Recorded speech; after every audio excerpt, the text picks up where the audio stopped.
I'm with you, Things are friend. heating up in the fast food fandom. Wendy's also just doesn't have that good fries, in my opinion. I mean, yeah, that's why you got to dip it in the frosty. Oh, okay. Now I understand.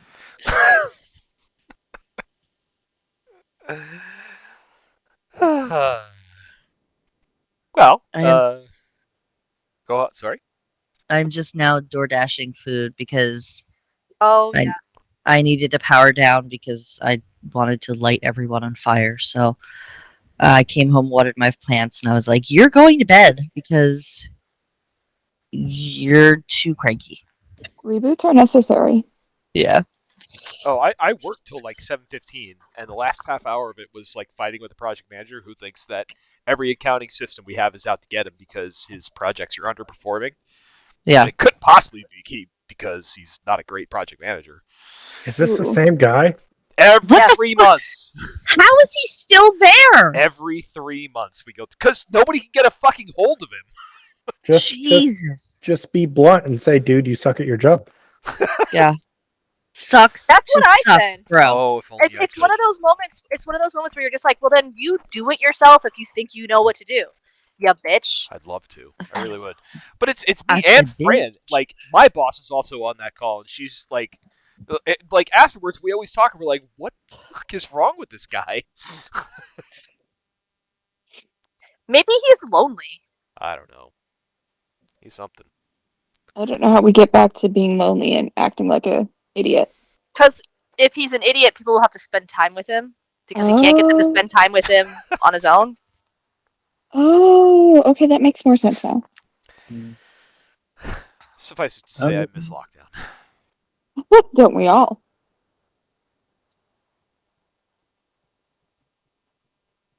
Anywho, looks like we're all here.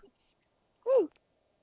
So that being said, last time we left our heroes, we had ventured out from the town of Rockdale after a meeting with Jade's father. The whole group got to Woo, meet him in crap. a exciting encounter. Hang on, I have to sneeze. It Banana, was banana, exciting. banana. There might be a parent trap coming up later, but who knows? Yes, Ren there. certainly thinks there is.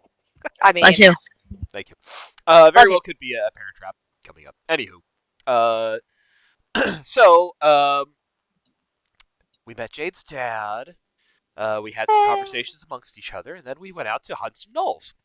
Uh, you brought along Eris with you, who you hired from the local tavern, who turned out to be kind of a beast in a fight. You guys made it to the Knoll Cave.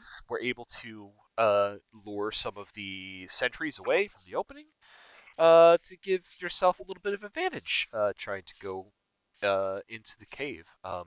Last we left off, you had just absolutely myrtleated these two sentries, and Professor kind of picked up some interesting uh, something interesting about the way he uses magic these days. With that, I'll bring you back to the Knoll Cave, and I'll throw it back in your direction. Woohoo.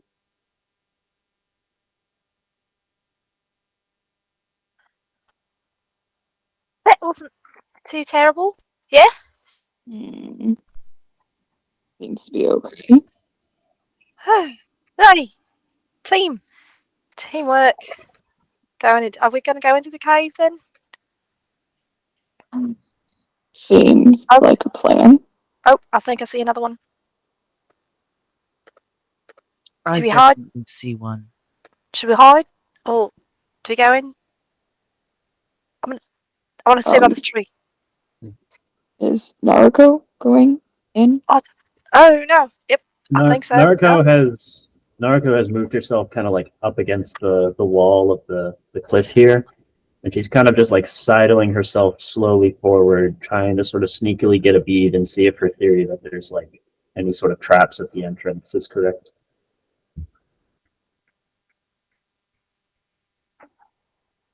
That could be Honey, a you're muted. problem.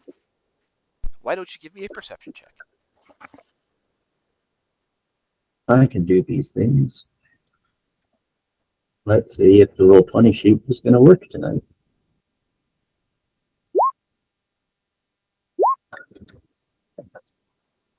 It is, but it doesn't like me. So you look out through the cave opening, and you see kind of an open path. That actually, let me see what you can see. Yeah, you see an open mouth to the cave that leads a bit deeper inside. There are a couple more barricades that are along the way deeper in.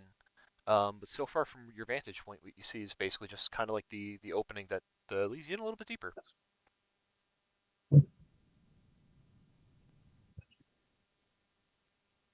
Well, I see something concerning in that passageway now. What's this fella up here doing at the moment? So what you see, looking at, I'm seeing through your vision, what you can see is you see one of the gnolls in the cave path. He's kind of like hunched over, and you see him like picking the meat off of some animal bones. So he's catching himself a meal. He hasn't quite noticed you yet. Um, are you able to see all the way to the back of the cave? Yes. Okay. I know I have some lighting there, and I couldn't tell. All right. Yeah. So you do see that there are a couple of other gnolls deeper in the cave that are kind of huddled around a campfire that's deeper inside. They're just kind of minding their own business. You gotta say it like that and make us feel bad about what we're about to do to these things. No, Nope. not even a little bit. Absolutely not. So Jade is continuing to creep up here. So Yuki is right behind Naruko. Naruto will quietly whisper to Jade and Yuki, anyone else who kind of like creeps up. One more on guard in the middle of that hallway. Further in the back, I can see at least two more gnolls. One of them looks rather large and possibly the leader.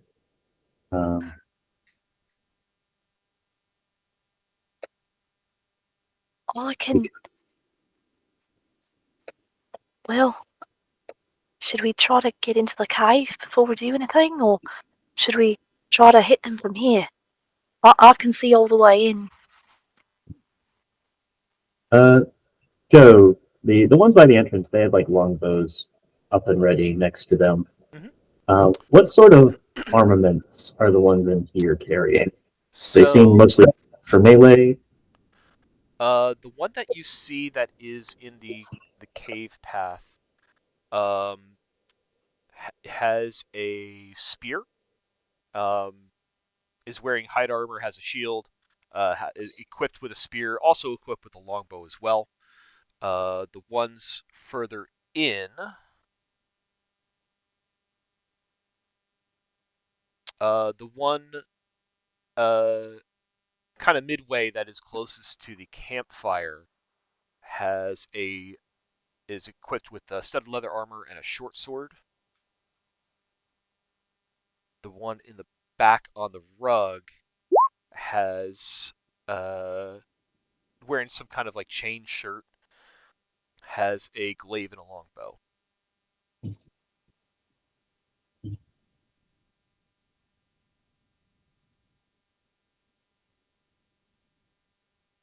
Uh, Naruto kind of gives a shrug and says, uh, the choke point works both ways. We could either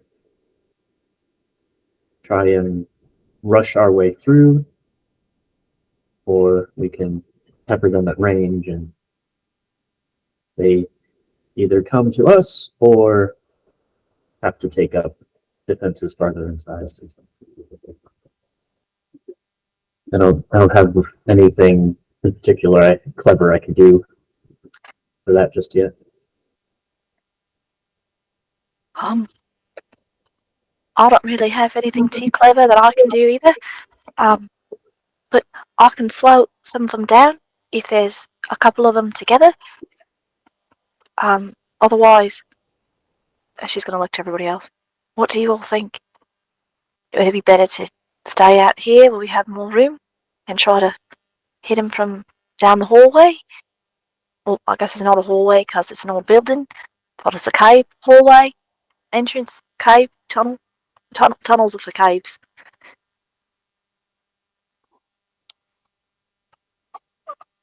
I have spells that can get that far.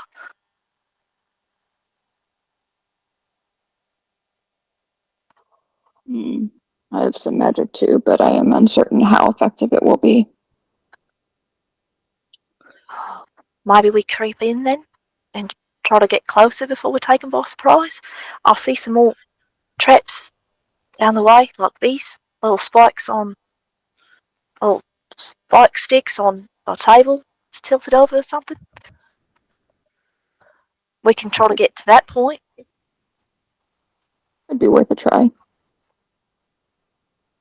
I can Mhm. try to sneak in and see if I can get to one of them before they sound the alarm. That one in the hallway, I think, is going to be the problem. If they do have an alarm set up. I don't have any magic, but I have these, and she's gonna show her little claws. I mean, those are pretty magical.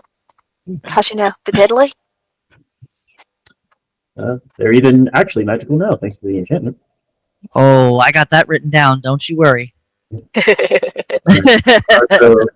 Narco will point out to Yuki and to Anise and say, "All right, the rest of us will all keep spells and weapons ready. To throw down covering fire. The two of you can maybe sneak your way up and, I don't know, chokehold that one in the hallway, and we can creep even closer if we haven't raised the alarm yet." That sounds like a plan. Yuki nods, and she will try to sneak in and get close to the gnoll without drawing too much attention.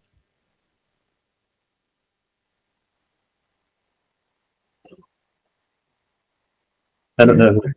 Did we give control of Ares to someone last time? I think. I think Jade has control of Eris, and Yuki, I need a stealth roll from you as you sneak inside. Okay.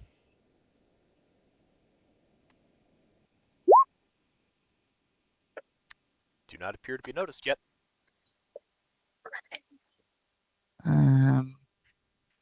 Which way is this gnoll facing? It is facing the wall to the west. All right, so then Yuki is going to try to sneak around the wall to Stop right there. Okay. We're back here. Trigger a trap. As you pass that space, Yuki. Yeah. You feel something snap under your feet. As you Yeah. look down, you realize you have tripped a tripwire. You hear a ringing of bells from above your head as a net Cool. falls upon you. I need you to give me a dexterity saving throw. Cool. Oh, give the monk the dex save. I mean, it's not terrible.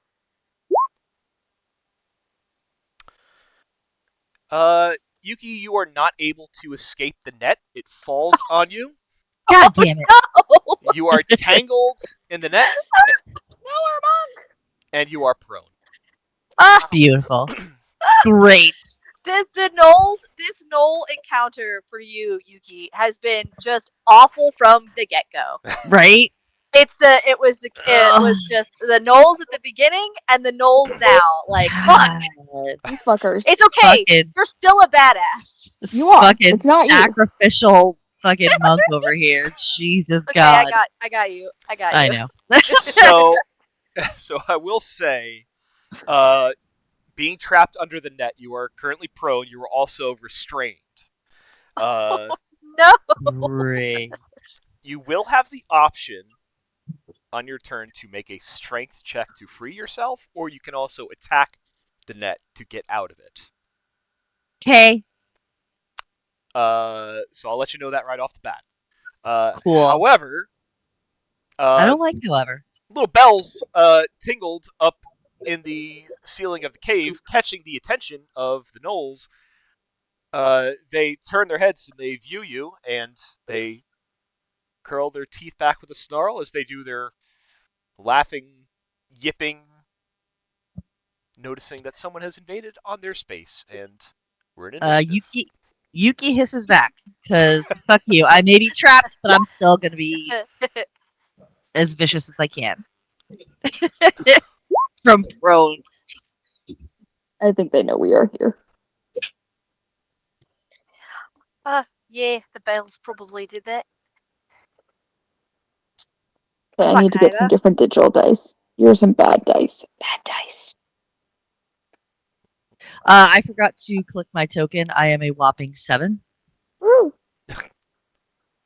That's right. I mean, You can Go click ahead. your token and roll another initiative, and then you can just adjust it in the turn order.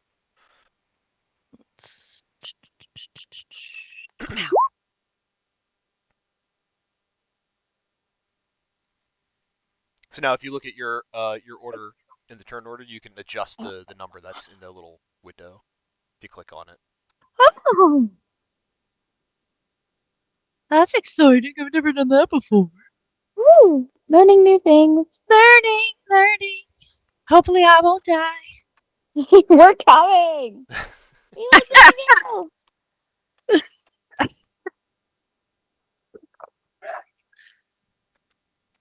Okay. Looking for ties. Professor, what is your dex score? 16. 16. You go before. Naruko? Naruko's dex is 14. All right. Oh, where'd it go? There we go. So you're also in front of that guy. Mine's 18. Oh wow. Okay, I see you. There you go. I was like, wait, I ordered you. Oh wait, that's right. You had to Justin made a 7. Okay. I did. She knows where she wants. Sure, I do. Okay. Let's play some battle music. Dun dun dun dun. Final Fantasy music plays. Yeah, for sure. Hey, it's classics. Let's see what you can see here. Dun, dun, dun, dun, dun, dun. All right. So one of the gnolls deeper in the cave has a turn first and is going to. Is he going through a tunnel? It might be. There could be cave tunnels down in our basement. There absolutely could be, and Rocket would find them all. You would. Yeah, I would. Mhm. Try talking again, honey. Oh, I'm talking to myself. Oh, okay. That's Okay. why. Never mind. So there wasn't a tunnel. It was just discussion. Yes. Yeah, that's very important. Okay. Jade, you're up. My turn. Okay. Well, now seems like a good time to do this, and I'm gonna set about a Twilight Sanctuary, and this will give everyone in my sphere of influence here. Let's see, it's D6 plus 2. I'm just gonna roll that real quick. I'll just roll it from here. Oh, only 3. You get 3 points. You get 3 temporary hit points. For now, this is what I don't use. That's a 30-foot radius, right? Yeah, I just put my thing Oh, you up. got it. Very cool. Yeah, it should just pop up now. All right. So that's my action. That's at the end of everyone's turn, right? When End of everyone's turn. If they they had end it in Aurora. my circle. Yep. Okay. All right. And then they'll get that. And I don't have any. I'm gonna just double check.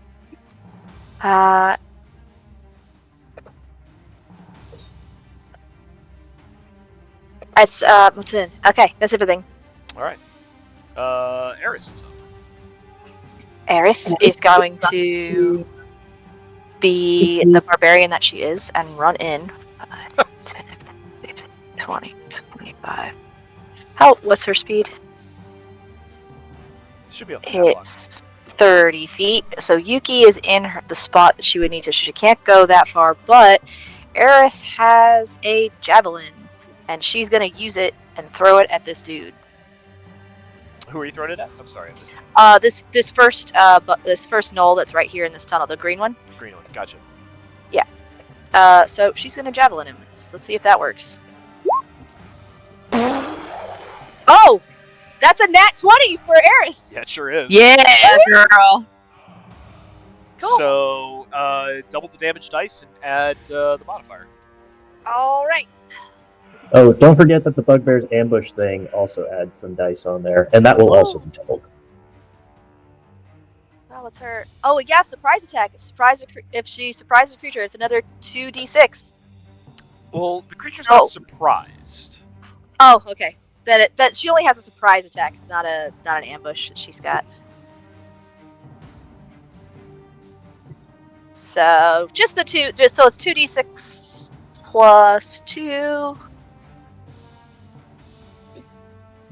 No, it's 1. So yeah, 2d6 plus 2. So that's So it would be 7, 8, 9. So 9 points of piercing damage. 2d6 plus 2. Right, because you're right. Because it's not with it. It's Okay. yeah.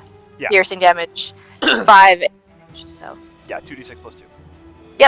9 points of damage. All right.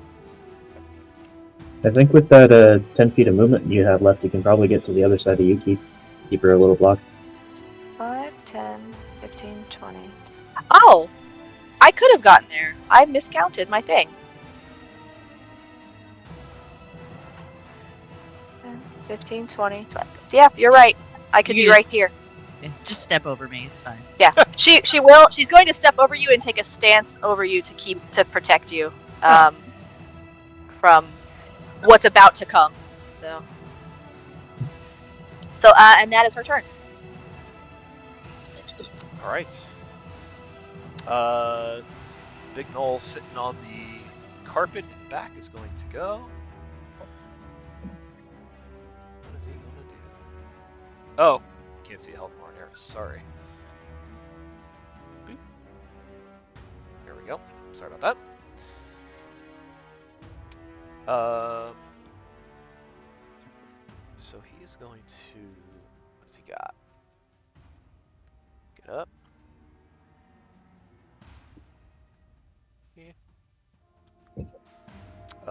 Is going to take aim at Eris with a longbow.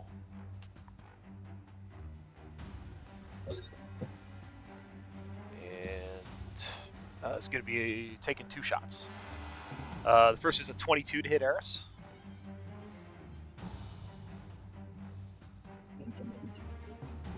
Jenna?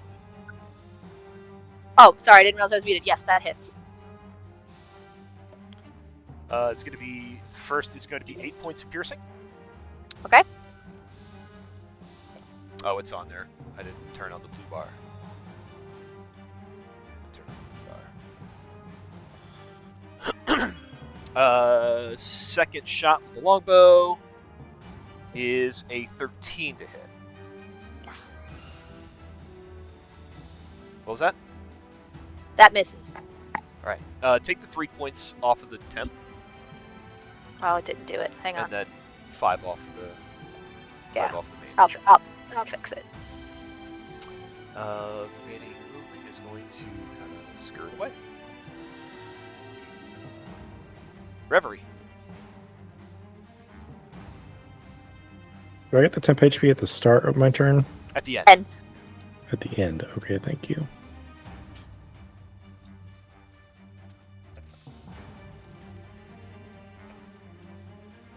I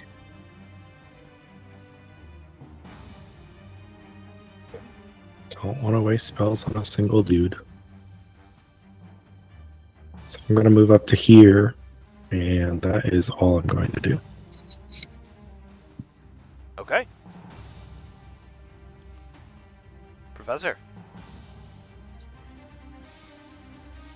Okay. I can't see what's going on. 5, 10. There's one person there.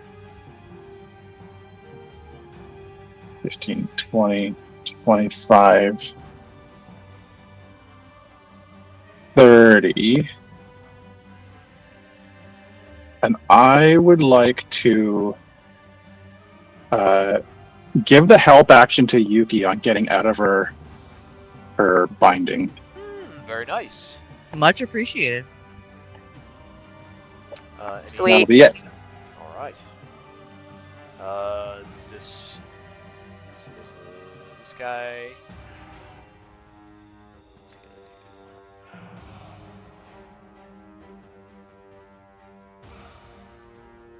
Let's see what can he see. Ah, that would be helpful.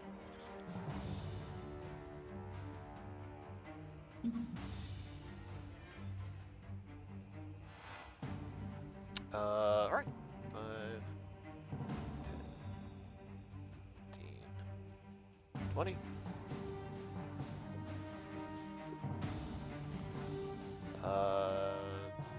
Paris is first in the line, so this one is going to make a shot with longbow. 21 to hit Eris. Yeah, that is. That is going to be 6 points of piercing damage.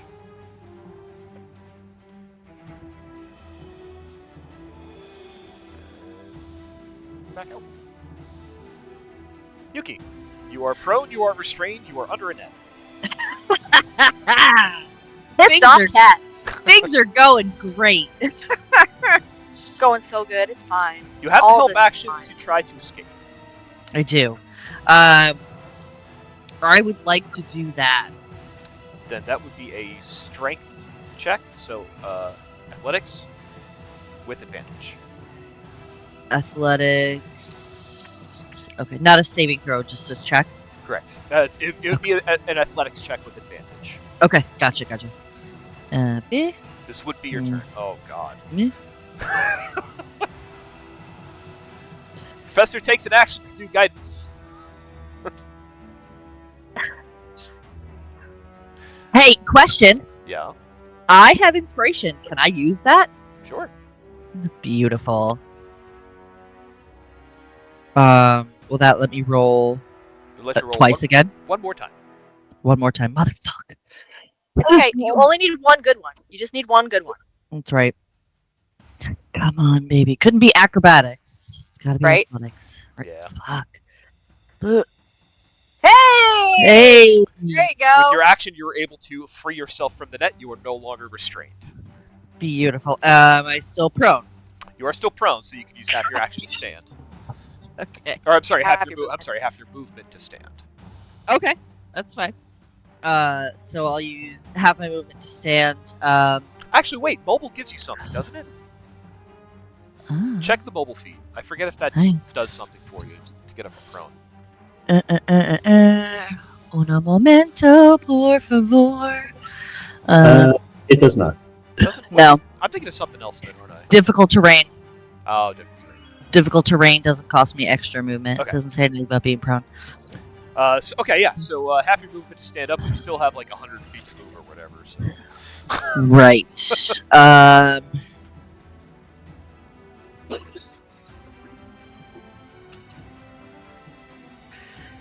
Fuck.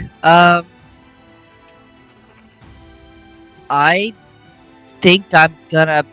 Fuck. I don't want to be in the way, but I can't fucking do anything. And I You can't could move. back up if you fo- want to, I could. but you could also stay there. You know what? Let me. Boop, boop, boop. I'll back up here so that other people can get in and wreck some stuff until my next turn. Sounds like a plan, man. That way I'm out of the way. But I can still do a thing. Any bonus actions or anything you wish to take?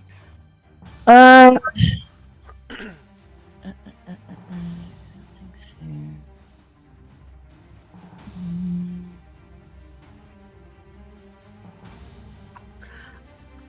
No. Near. I think that's going to be it for me for this round. Narco. Anyone who's gone so far, don't forget your 10 hit points. Right, Professor at 3 10 hit points, Yuki as well, and Reverie. I think. Yes, Reverie gets it. Mm.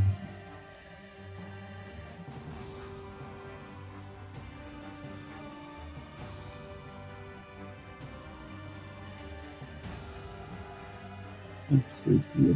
That is 20 foot.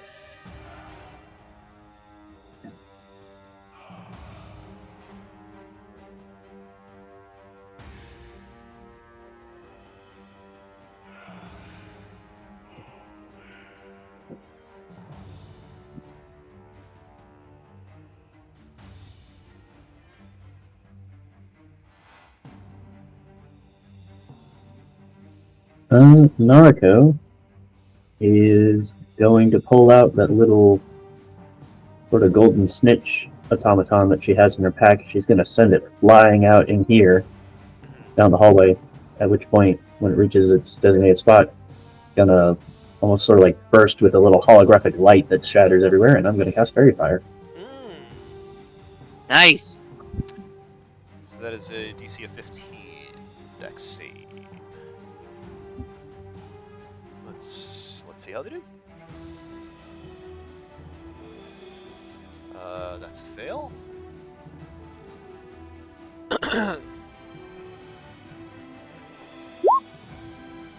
That's a fail.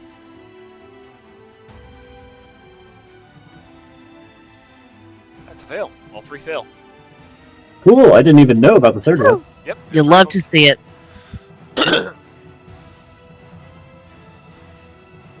So, I hope everyone enjoys the advantage on shooting all of these people later. I know I will. That just lasts for a minute, right, or something? Yes, its concentration lasts for a minute. Okay. But this fight's not going to last longer than a minute. No, probably won't. Anything else for you? That's after Narco sends that out to set the scene for some later carnage. She's gonna pull back to the side and yell over to Yuki. Sorry, I thought I spotted those. It's all right. I got it. It won't fall on anyone else. Yeah, you cleared one out. So she's going to get her gun ready to shoot people on the following turn. That's it for her. Alright. Green Gnoll. Going to cackle and screech as it rushes for Eris. Going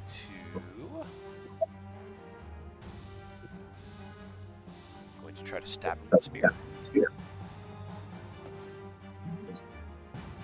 That is a 16. Yep, 16 meets it.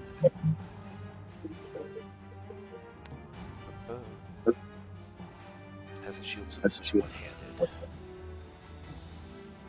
Yeah. That is 7 points of piercing.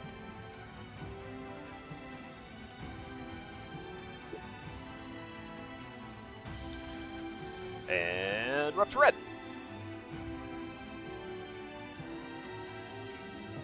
Okay, Ren will move over so he can kind of peek to see, what's going on.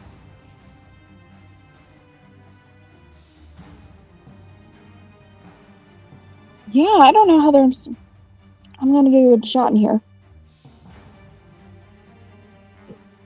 If I'm really dumb and I get right up there, I could hit something. Okay, let's go be really dumb and hit something. Hello, excuse me. Hello.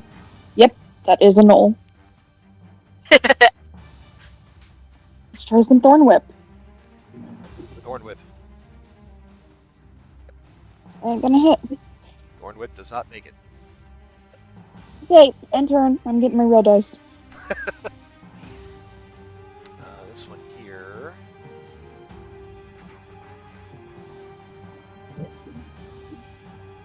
Is going to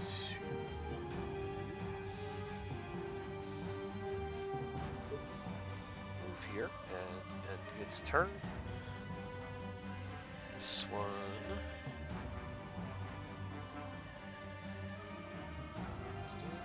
turn. Jade, you're up. Okay. Great. This is not going as good as the last one did. But maybe I can help a little bit. And, no, that's not going to work. Because they're too far away. So, instead, let's do,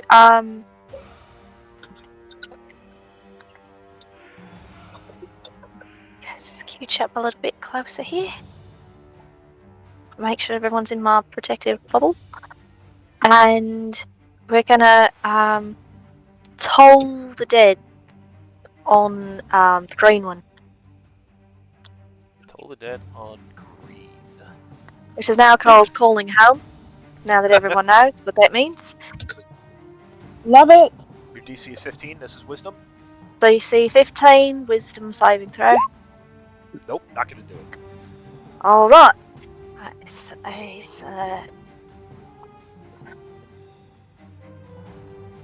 Well, apparently all my dice don't really like me today, and that is another 1 point of damage. 1 point of damage. Anything else for you? Oh, wait. Actually, I rolled the wrong thing. 1 second. Because he's already missing hit points, so it's actually a d12. Not a d8. Ah, it's better. Now that one rolled an 8. Alright. 8 points of necrotic damage as the screaming and the gnashing of damned souls that are far, far from here, but closer than he'd like, rings in his ears. There's a howling as the gnoll clutches its head and listens to the howling of the damned in its ears. Anything else for you, Jade? No. That's it. How about for Eris? Eris, after getting hit by multiple arrows, standing there and taking it like a champion, looks at this gnoll who got right up on top of her and goes, I appreciate you getting closer. And she's going to slam him with her Morning Star. Go for it. Okay, so let's roll for that. Oh, why am I rolling my dice for her?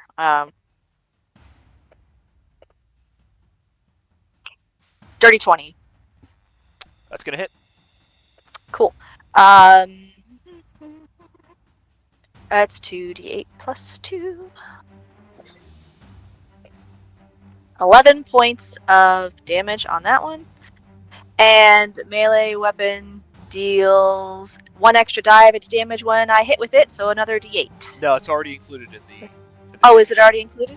Yeah, it's already included in the damage. Oh. That's why you're rolling 2d8 rather than 1.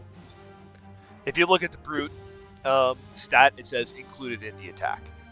So It it's does say that. Okay, never it's mind. included in the attack roll. Cool. So it's just the 11. All right. Anything else for Eris?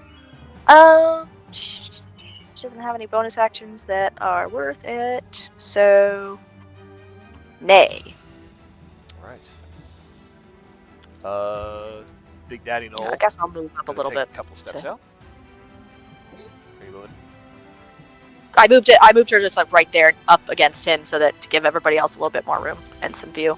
Those of you down the passage can see this pleasant-looking chap take a few steps out.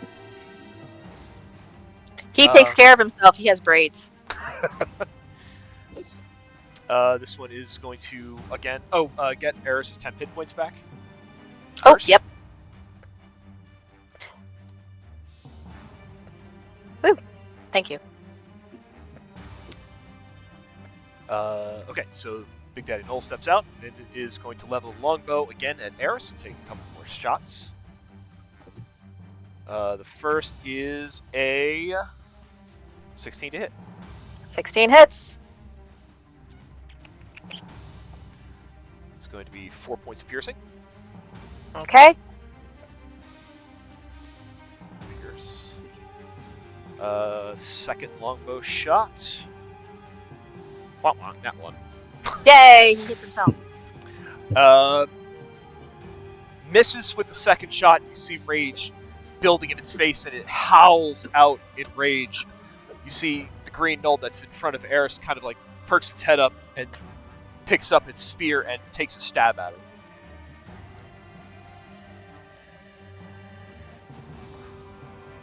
which is a 23 to hit.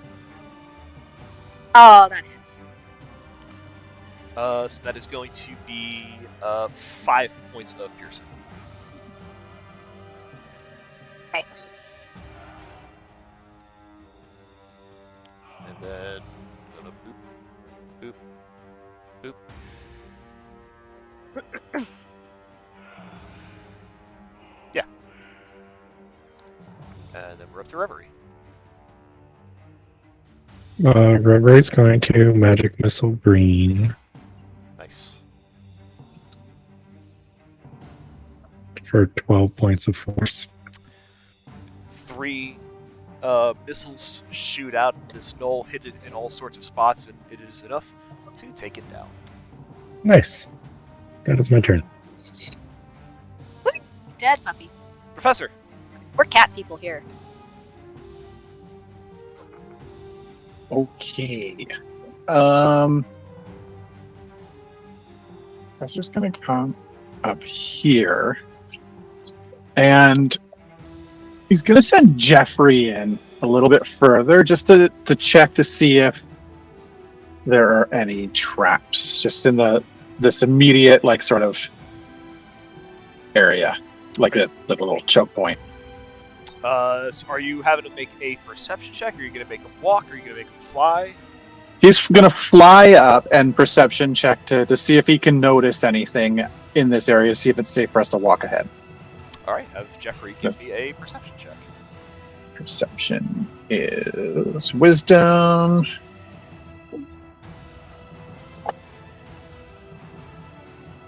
That's a 16. Jeffrey reports back that there does not appear to be any further impedance, further traps along the path. Yuki will Right. make sure of that.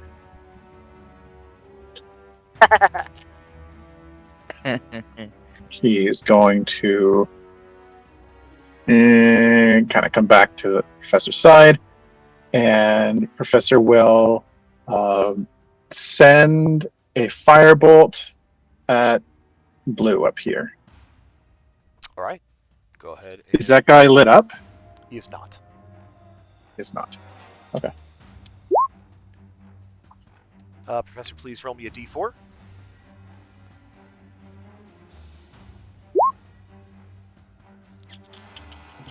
$16 does hit. Okay. So again, you reach in to touch your magic with this firebolt, and you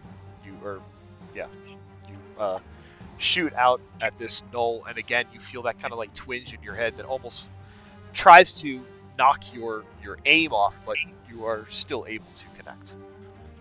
All right. Then I'm going to. Oof. Is like this spot considered in the wall, or can I be there? Let me take a look at my lighting. Oh, you can be there. Yeah, I Okay. set up the lighting in such a way that you should be able to move where you can move. Okay. I'm going to move there. Jeffrey, move over here. And I will bonus action Shield of Faith. Okay. Do not forget your 10 hit points from Jade. Got it.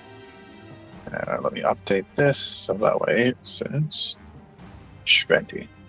All right, that's it. All right.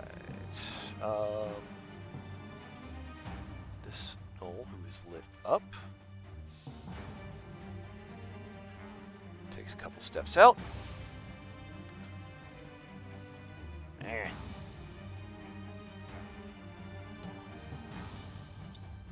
Let's see.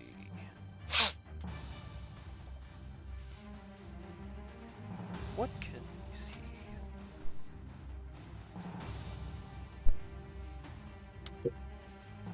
Well, sees that Eris is getting beat on, so he's going to continue the attack.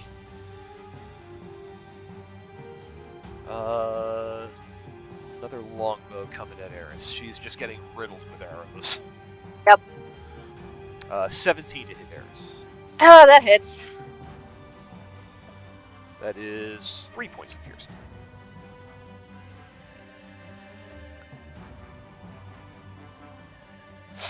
Have to think this is personal.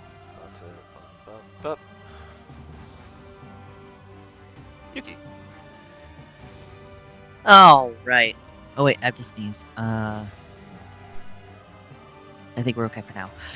So after hearing Professor calling back, there's no more traps in the hallway. You guys, Jade, Narco, and Reverie will just hear a low growl, and then Yuki is gone, like a puff of wind. She is floof in the wind. And she's gonna 5, 10, 15, 20, 25, 30. Do. We are 50. These, I guess structures like the spiky, I don't know what you'd call them, barriers. Can they be used for shelter or nay? Or like, you know what I mean? You can use them for partial cover but they are like slotted, so like attacks can kind of get through them, and they're only almost like they only come up to about like your waist. So Okay. like they can reach over them and hit you. So like you could get behind one and kind of like go prone, and you would get like partial cover from it. Otherwise, if you're trying to get around them, there's kind of like they're kind of blocking your way, where you have to like kind of take this kind of a path to get through them. Boo! I was hoping to try to get around one to the one on the left, squeeze between the wall and that, but all right, it's 30. Yeah, they're set up in such a way where you have to go straight in the middle. Oh, Well, but if they only go waist high, I say do some dope monk shit and wall run around it anyway. I mean, sure. yeah. All right, so I'm at 30 feet here. I have 20 more left. 30, 45, 50. So we're gonna. Hi! As you get close to that gnoll, his Yeah. action goes off. Beautiful. Of course it does. Why wouldn't it? He's, Why wouldn't it? He's first going to try to bite you. Cool. That is an 18 to hit. Yep, that'll do it. That is going to be 6 points of piercing, Of course. and I need you to make me a Constitution saving throw. God, fuck, why? I quit. I'm just gonna go. Take from your temp hit points first. Oh yeah, that's right. Okay. Hang on. Constitution save, you said? Yes. You got it. Do I? Use your real dice. Alright, so wait, let me do this first. So 14. You said 6 piercing? Correct. Alright, so let's just do this. And get that back.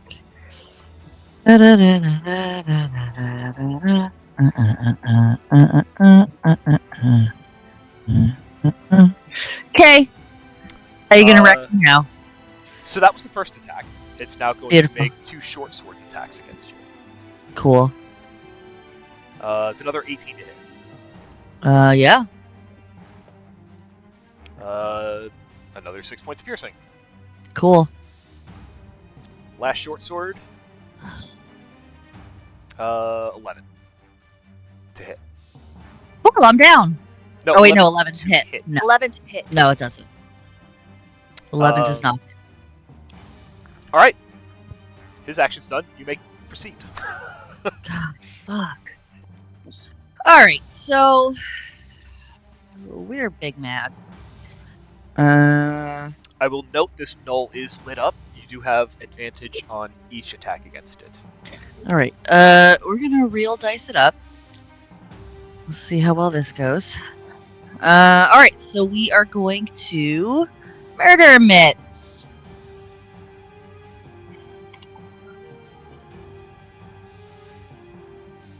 Dirty 20. That hits. And 1d6. Did you roll with advantage? No, that was only Roll with advantage to give you crit. no, just another dirty. Okay. Cool. And 1d6. 9 points. Okay. that- Did that include the +1? No, 10 points. Thank you for reminding me. Okay.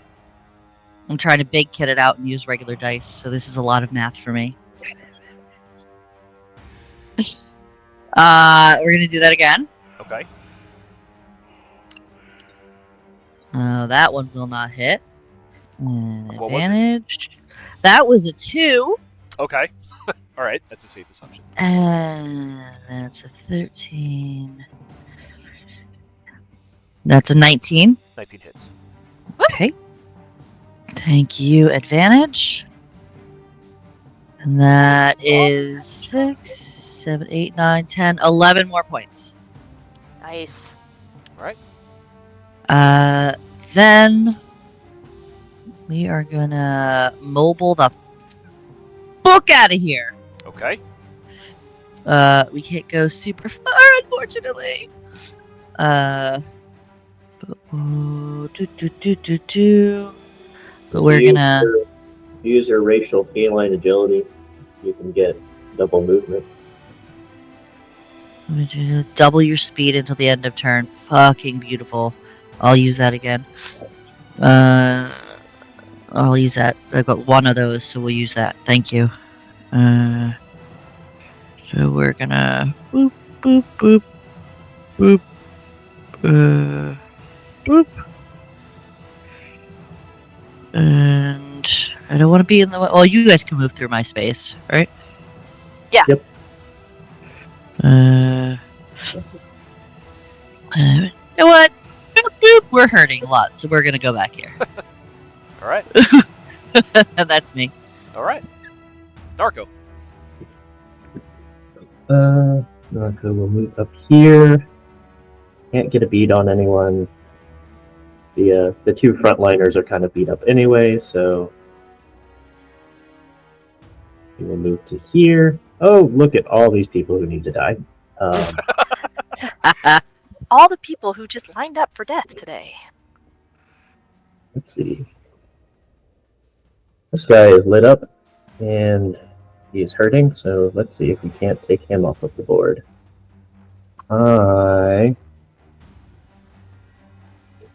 And you know what? I'm just gonna use my spell slots. Let's do it.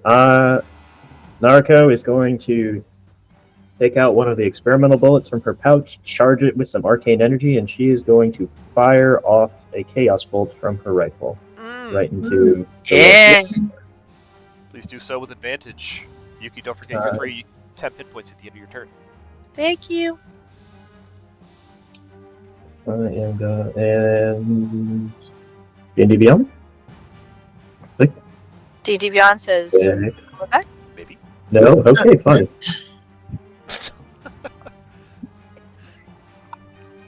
Clicky clack.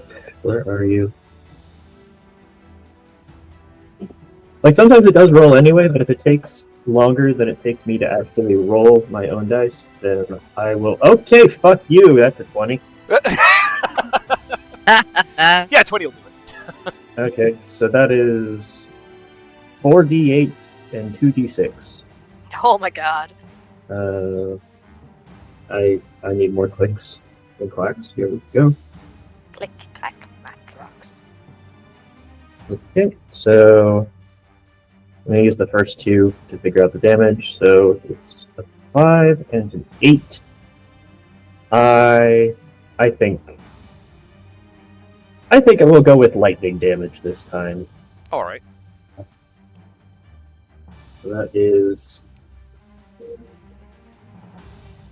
4 plus 7. That is 31 damage. Oh god. Yeah, you zap this thing right off the board. He's gone. Amazing. Wow. Now you see, the really fun part is if I had rolled the same number on those first 2d8 for the damage type, then the lightning would jump to another creature within 30 feet. That'd be rough. That would have been absolutely phenomenal. Okay. I can't move backwards. I don't have enough speed for that, but I guess I'm tanking now for at least a round anyway. That is my turn. It's a good turn. Okay. Damn. That gnoll is dead, so we're up to Red.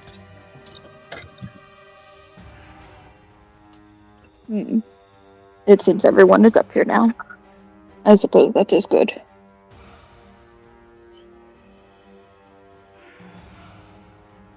Should I move forward and see if there are additional traps? I think I am effective at finding traps.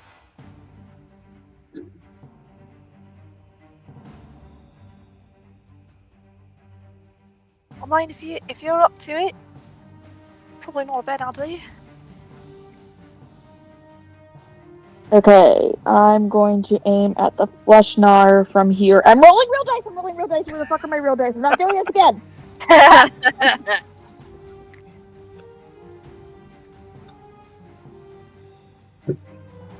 Are you shitting me? Did that just now roll?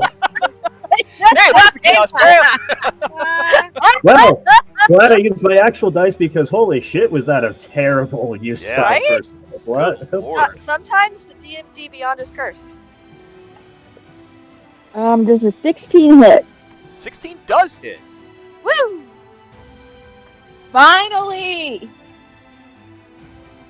Cool, I rolled a 10 on the real dice. Oh shit. Alright, what? Oh, Yes? I thought that was 10 damage. I was like, damn, that's a good Oh roll no, with. oh no, honey, oh no, it's not that kind of story. Yeah. Where the fuck's Do my one D8? thing like I did. I was like, oh shit. Ready for this. Study. Alright. Come here. Roll a D8. Here we go. Oh. But that is 6 points of damage on my D8. So Very that's nice. okay. 6 points of damage. Alright. Yep. Are you using your Thorn Whip to pull it towards you? Can I do any damage if I do that? No, we're gonna let him just stay there. Okay. If there's something I can pull his ass into, sure, but there isn't, so we're just gonna chill out there. And everyone will sit there and say, I got him. Entered. Okay. It is going to...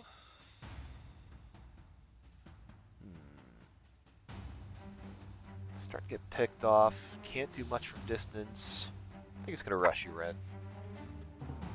I mean, yeah, that tracks. 20. I believe I have his attention.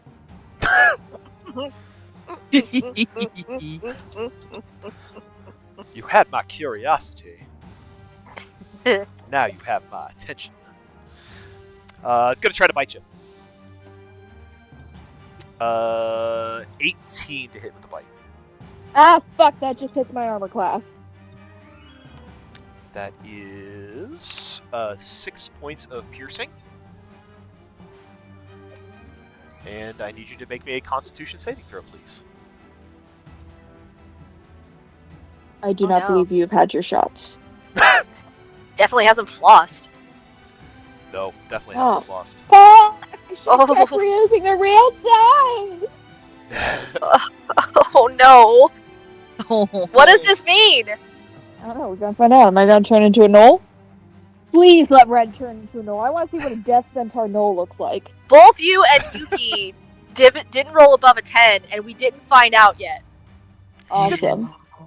Gonna take 2 short swords attack at you. Well, Then first, the 10 is... Oh, sorry. first one's a 6. Yep, that ain't gonna hit.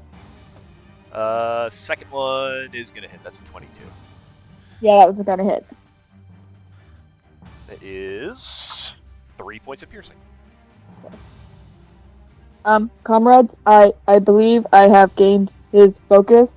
If we are ready to act somehow. Also, it is attached to my arm.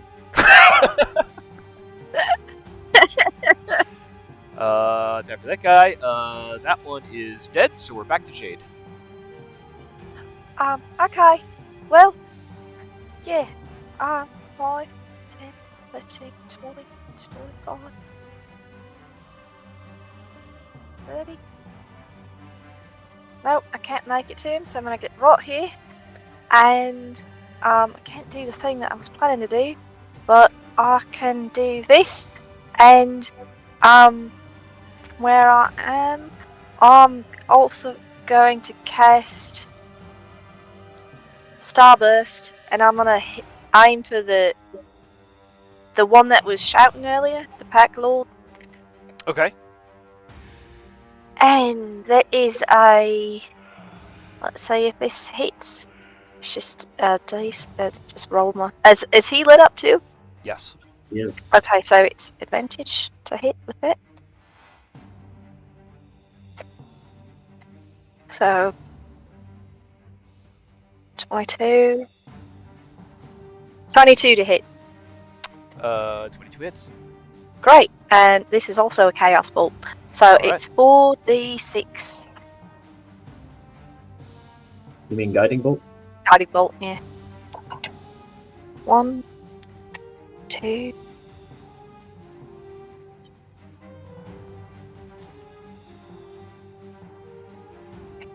And that's 11 points of damage on him. And he is he's lit up. Yeah, he's super lit up. You've already got advantage against him, but it's I can't advantage get any more again. advantage. Can't get any more advantage, but he's shining like starlight right now. Anything else for you, Jade? And that got me here. It gets that up there. That's all I can do right now. So that's it. How about Eris? Eris is more than happy to help Ren. 5, 10, 15. Is this difficult for Ren to get over this?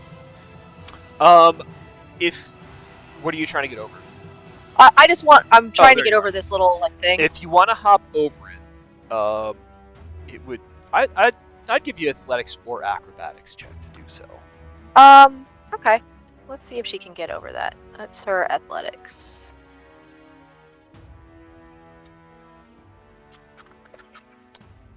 So if Acrobatics. on a successful check, it will be like it will be like passing through difficult terrain, so it'll cost you like an extra square. 16. Movement. Yeah, you can get over it. It'll Cool. cost you an extra square movement. That's fine. She just wants to get right here. Yeah. And she's going to hit him with her Morning Star. All right. Is it her Morning Star or Javelin that does more damage? Morningstar. Morning Star. So yep, let's do it. Boop.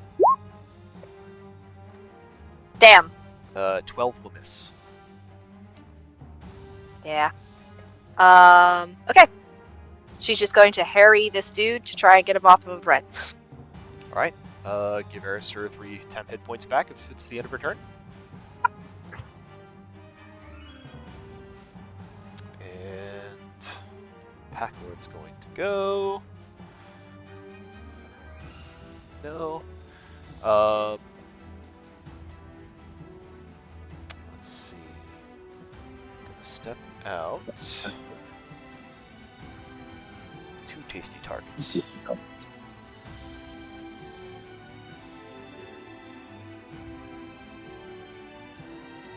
It's 5.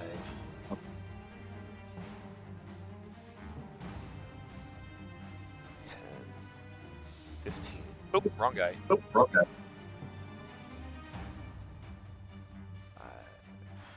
10.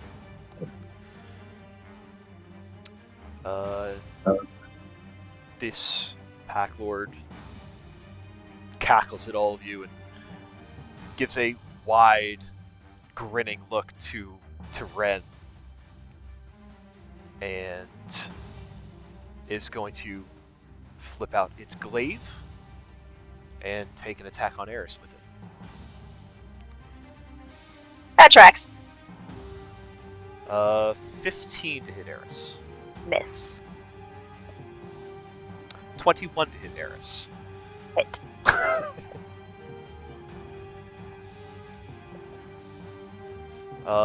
That is going to be 10 points of slashing. Okay. Oh, come on.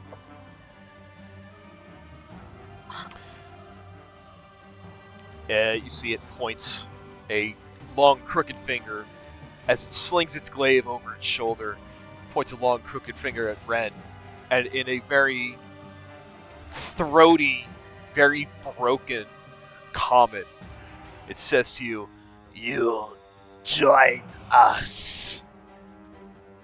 That seems unfortunate. And it's going to take a couple of steps away. Reverie.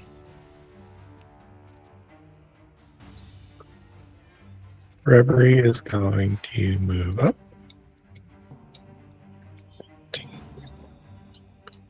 20, 25.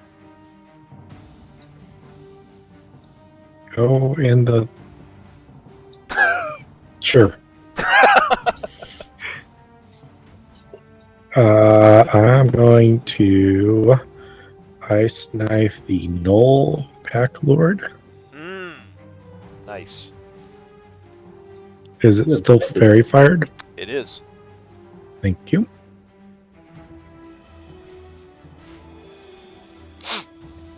Do the rollies. Okay. Rolly, rolly. That is a hit.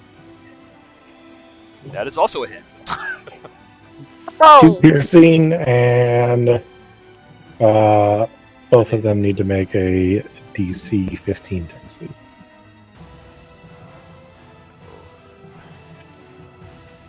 The Pack Lord makes it. The Gnoll does not. Okay. 5 points of gold for that one. How about that one? Pow. None. Okay, that wasn't as exciting as I was hoping it would be, but that's better. Hey! But you did a thing, and it's Yeah, still cool, man. Still It's a cool thing. Anything else for your reverie? That's it. Professor. Okay, I need to get out here. These. No, stop it. These things that's difficult terrain just to get over it. You would have to make either an athletics or an acrobatics check to try to like vault it. A successful check, it would just be like an extra square of movement for a cost. If you do not clear the DC to vault it, then you're not able to get on the other side. Is that free action? Yeah. Okay. Rolling for stupid heroics. Well, that's a 19. Okay. So that's 5, 10, 15. Sorry, what's the DC to get over this thing? I have not said. Okay, and it's acrobatics?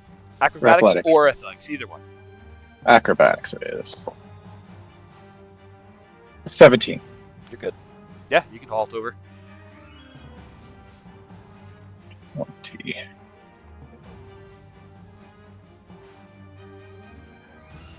$25.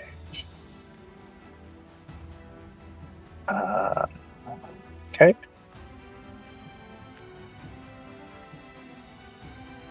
Please hold.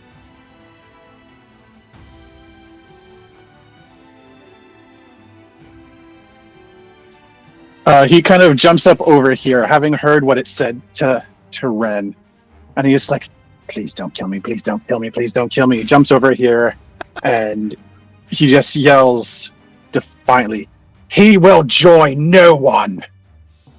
And he does this strange somatic sort of twisting of his fingers and motion his hands in ways that they would have seen him practicing on their walk. And he just, in this almost guttural alien sort of voice, he says, "Off Marlenov," as the air shudders around him, and these tendrils of purple-black ethereal energy burst from his body, lashing out at all the enemies within 10 feet of him. And I'm going to need... what's the DC on this? Charisma saves from enemies 10 feet with him. So Gnoll Pack Lord and Gnoll Flesh. Nar. Nar. Nar. Nar. Nar. You'd probably be surprised to know these guys not great at charisma. So you say that is the Yeah, the Pack Lord and the Gnoll.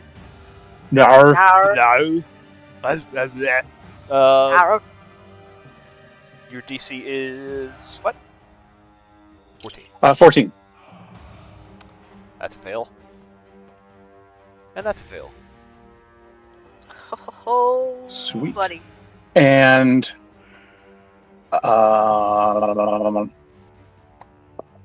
should probably read this whole thing through.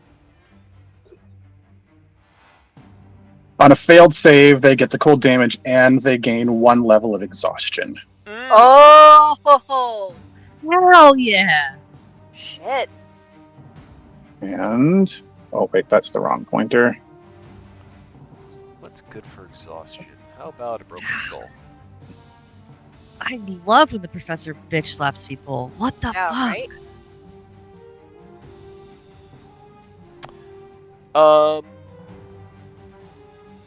Wren, as the professor lets this strange otherworldly spell go, please give me an insight check. Okay, let me get out the real dice because I'm not doing this anymore. Yeah. Fucking this up again. I'm not doing it. Yeah, +5. Let's roll with a +5. Really. All right, see that one's an 18 + 5, which is a lot. That's a 23. Hell yeah. Hell yeah. Nice. Ren, as Professor lets this spell go, you feel something is intrinsically wrong with it. And you feel uniquely capable of being able to, I don't know, make it not wrong anymore, but you're not exactly sure how. But you know that what you feel when you see this thing is like, it doesn't feel right. And you kind of get a small jolt of, lack of a better term, initiative, in that Okay. you almost feel like you've kind of caught a glimpse of what your purpose here is, having been brought back. The professor, I think you are playing with fire, but not real fire. You are in danger. He kind of looks over his shoulder with this like almost angry grin. He's like, I'm not playing with fire. And then he sort of scoots back over here to sort of put himself in the way, or try to put himself in more of a protective stance for Eris. And he's like, I'm playing with void. And that'll end my turn. I believe that was a metaphor. I do not think you got the metaphor. This is not good. You went straight literal on that.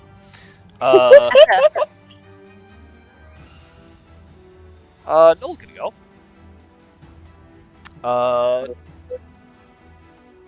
Let's make a little check for this guy. Not liking what it sees, it's going to take a couple of steps back. And while that was some scary shit, Eris is still pretty low on hit points and pretty hurt, so he's gonna take a longbow shot at Eris. Is a natural 20. Silvery barbs. We give it advantage to Professor. Who is next? Yuki? Yes. Yeah. Yeah. That is still a 21 to hit. 21 is damn better it. than Nat 20. Still better than Nat 20. It does hit, though. That is going to be 6 points of damage to Eris. 6 pierce. Oh my god, can I type? 6 pierce. Got it. You're right, you've got this, you've got this, you've got this. Holding on so far. Yuki. All right. Well, I was gonna do something smart, but man, now that I got advantage, I gotta fucking do dumb shit. I think I'm just gonna lean into the dumb shitness that Yuki keeps doing. Or at least the dice keeps doing to her. So we are going to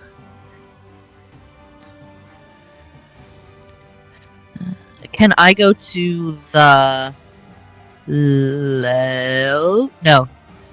Yeah. Can I go to the left of Wren and attempt the jumpy jump? Yeah. Cool. You go Boop. ahead, give me athletics or acrobatics to vault the barricade. Fuck, I almost rolled non-dice. I almost rolled stupid those dice. 15 plus 6. Yeah, you can make it. Yeah. We're gonna bloop right over here, and we are going to murder Mitts. You have advantage on the first attack. Yeah, I fucking do. And that would be a motherfucking nat 20.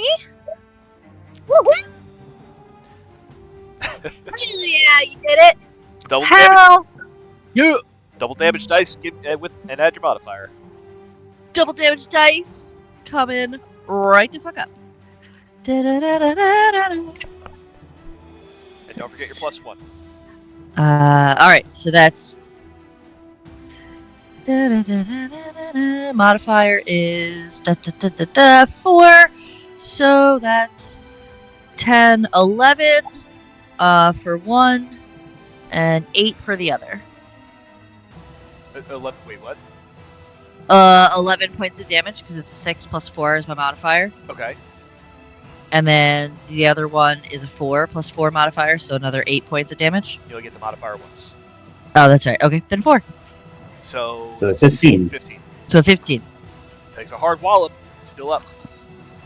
That's fine because I get another attack, yes? Yeah, so you can use your bonus action for another unarmed strike. Yes, I can. Would be enough to probably take this thing out if it connects.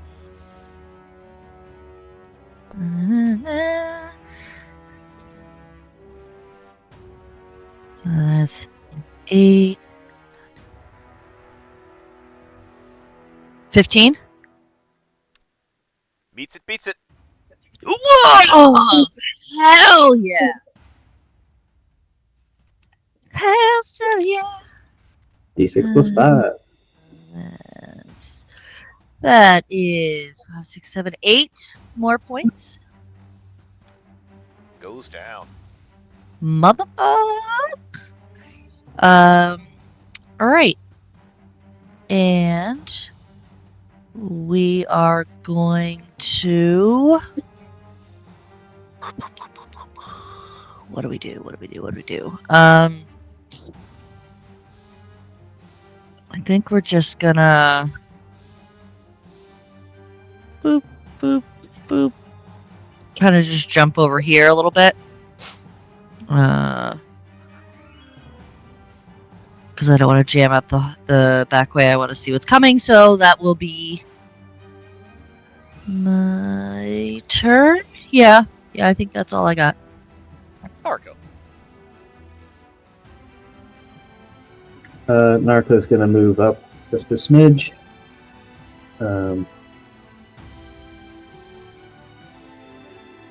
He's going to kind of take a little bit of cover behind Red. She's gonna call out to Eris. Eris, I think you should pull back. You're looking pretty hurt. And also, Professor, what the fuck, man? Well, there's a lot of stuff going on at the moment. But yeah. And I'm learning new things. I You are should going to start get door. tentacles in your face. And then she's going to shoot at the pack horse. Is that Okay. a euphemism? Where Alright. did she learn that? I used this euphemism and it did not work. It takes a lot to get Narco to break her cool. She did. But the professor using void magic is definitely one of them because that is the thing which unravels. The If not cosmos. your soul, at least definitely your connection to the weave. Yeah, and with Narco's Arcana score, she's going to figure out why Professor keeps having these headaches. Let me tell you, she's not going to be happy. It is not a 20, but it is a base 19 on the attack roll. That is gonna hit. And that might be 12. Oh dear. Yes, but oh dear. That is a total of 12 piercing damage. 12 piercing. Anything else from you, Nark?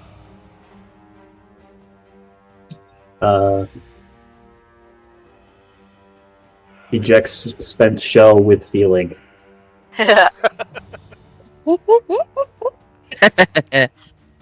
That's it.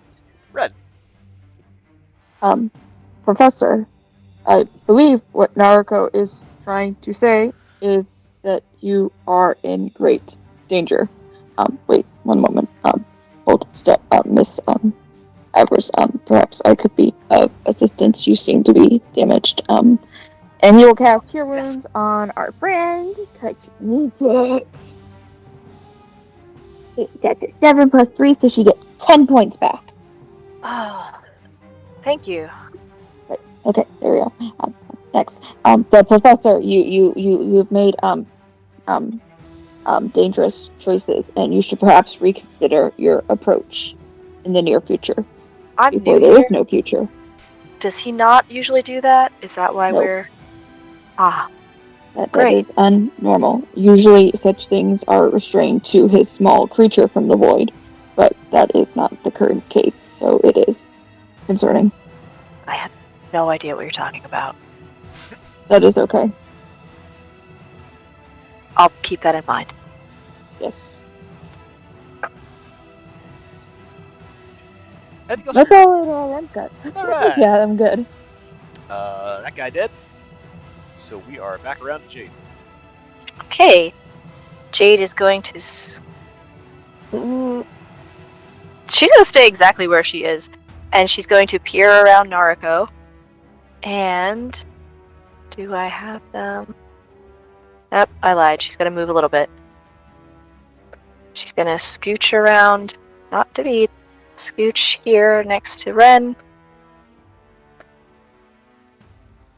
I'm here to help us, but they're gonna probably not like it. And I need a DC 15 Charisma saving throw from both of them. What are you casting? Bane.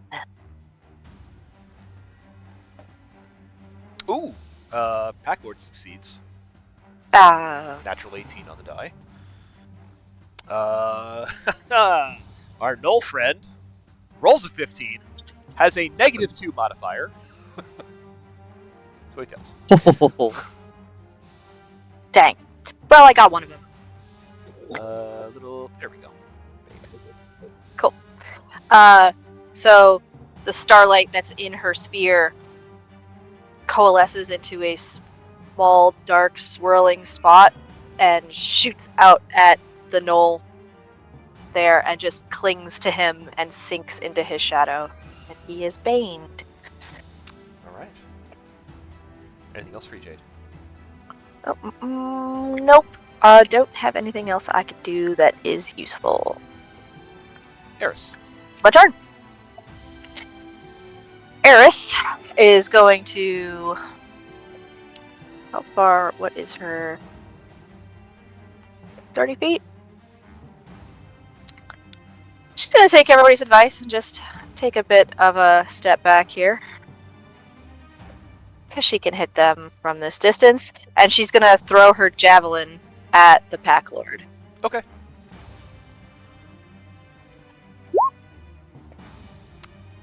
Dang.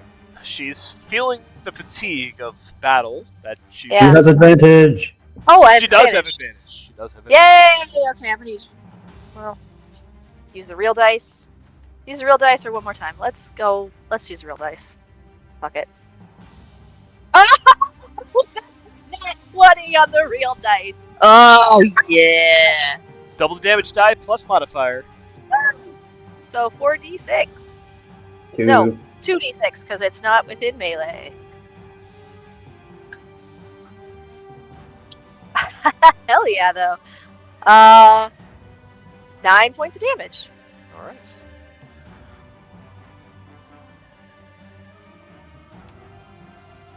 How many javelins does she have? Just the one? Yeah. That all for Eris. Yeah, that's all. That's how many javelins does she have? Does she just have the one? Yeah. Okay, so she does not have that any longer. So yes, that is her turn. Okay. Pack Lord.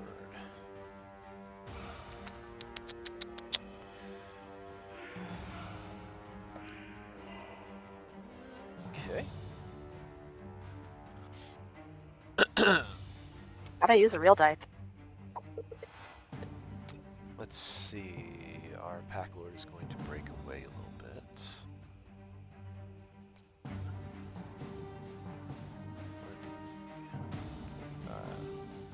30?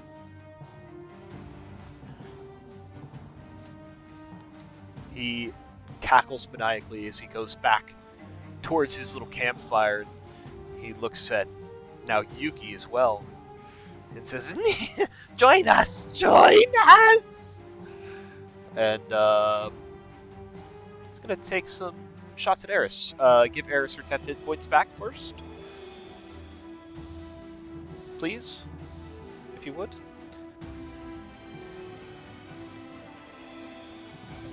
I don't know if Jenna heard me. Sorry, I was muted. Yes, she has them. It's not showing up for some reason. Oh, okay. The first longbow attacks a dirty 20 to hit. That hits.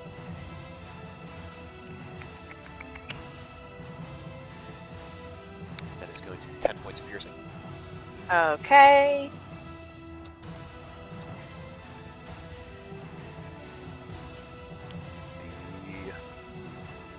The second longbow attack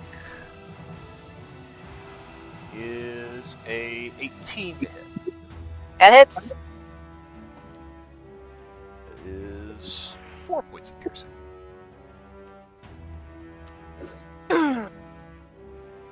Starting to think you're racist. Reverie. Reverie is going to magic missile the Pack Lord Okay. for 15 points of force. Damn. Poof, poof, poof. 3 hits. And then I'm going to stay in the back. That is my turn. Professor, back to you. I'm gonna send Jeffrey up here. Give the help action on a Foxfire. All right. Well, you don't need the help action. He's already lit up from Fairy Fire. Okay. Yeah. Then, come on back. Go ahead and give me another D4, please. 22 will still hit for 3 points of fire damage. Oof. Okay. That'll be the end. This gnoll who is baned and lit up, still kind of afraid. Let's see.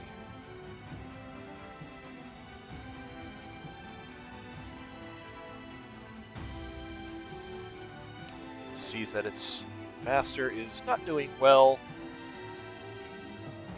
and is going to make a charge. 5, 10, 15, 20, 25, 30. Going to see if it can put an end to Eris. Man, gnolls do not like that orc. God, so Half. rude. It is the weakest. She's right now the weakest in your party. So that's a 15 to hit. Did you Bane? I did not. Rocket. Doesn't matter. 16 is her armor class anyway, so no, it doesn't hit. Okay. Yuki. Alright, we need to end this motherfucker. So. Bop, bop, bop, bop, bow! And. Fuck, I almost fucking did it. He is fairy fired, yes? He is. So we get the advantage. Yes. Nice.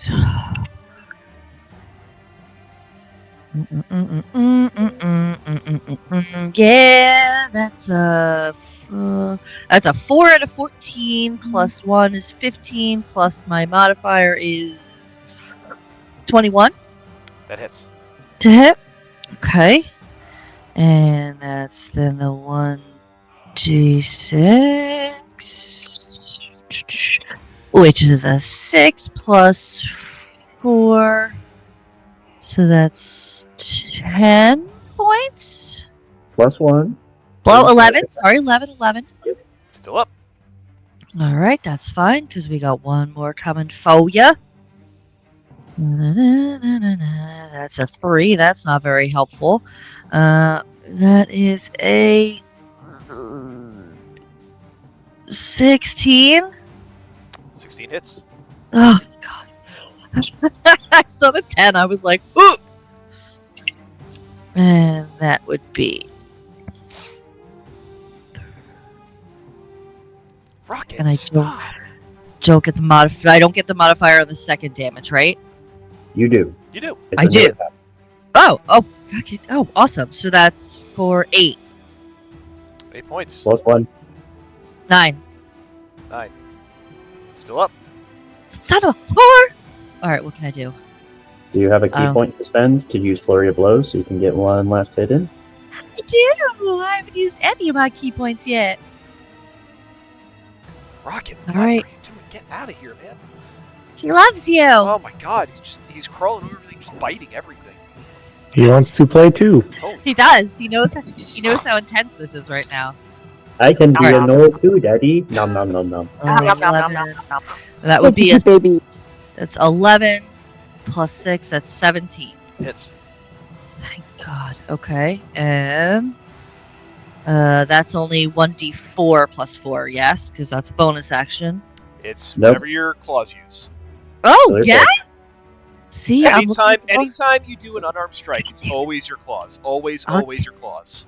I want I'll you to get it repeat in- with me. Always my claws. always my claws. Always my claws. Always, always my claws.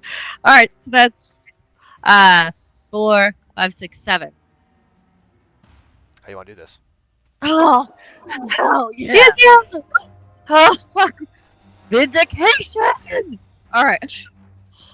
So Yuki is going to zip up like the fucking wind. She's just gonna use her dope monk bullshit, flash up, and she's just gonna snickety snack him, hit him twice, and as he is, I guess, almost dead, she's gonna look at him and she's gonna say, "No one will be joining you this day," and she's gonna hit him again with claws once more in the tum tum, and take him out. As you slash him across the gut, and his insides start becoming his outsides, he again cackles at you defiantly, looks at you with those red beady eyes, and he says, "Not today." And then he goes down. And as he goes down, you see an eruption of magic. Very much like what you saw the professor just do. Yuki, I need you to give me a charisma saving throw. Okay. All right. I'm rolling real dice on that, as that's just a d20. Yeah. And then whatever modifier. Yeah, so it's your charisma save. Okay. So you'll look where your saves are, and you look for Yeah. charisma. It's a +1. So that's dirty 20. I rolled a 19 and I have +1 modifier. A rift in the air opens up, tentacles slashing and flopping all around. You hear an intense emptiness followed by incessant whispering, but you're able to kind of push off those ill effects, though you still do take 5 points of cold damage. It's fine. Oh my god. And then the rift closes itself back up.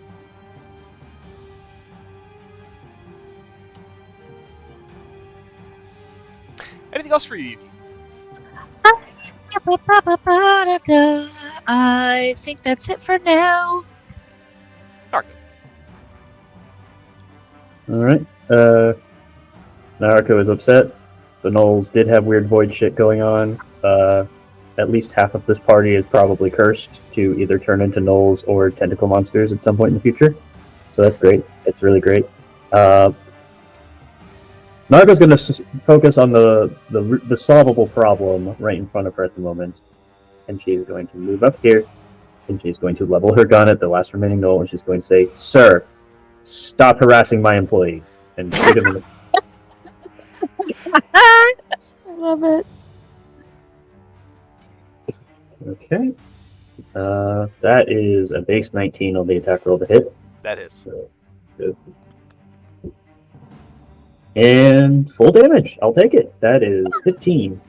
Oof. Brutal. Anything else from you?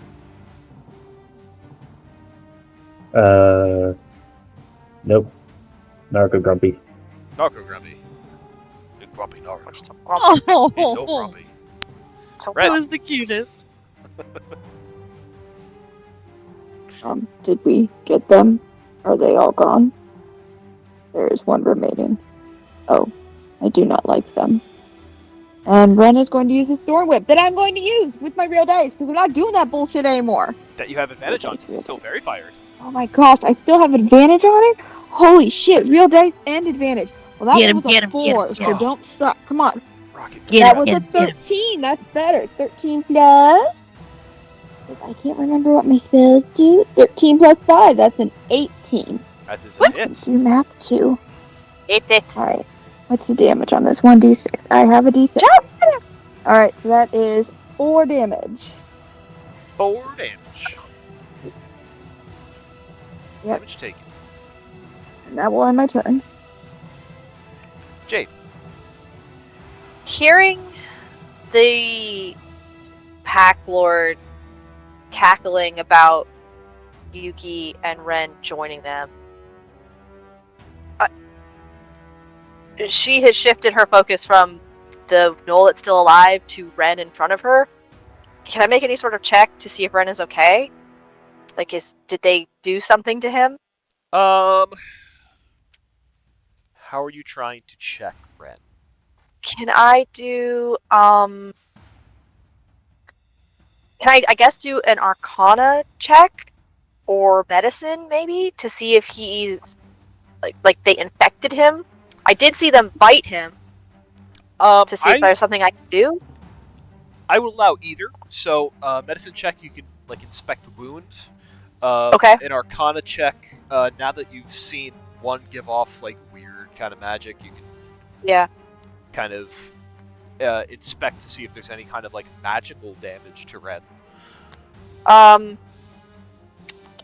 don't know enough about the void, I think, to be able... I don't think Jade would think she could understand that if she were to know that something was just wrong. So, instead I'll inspect the wound. So I'll do a medicine check.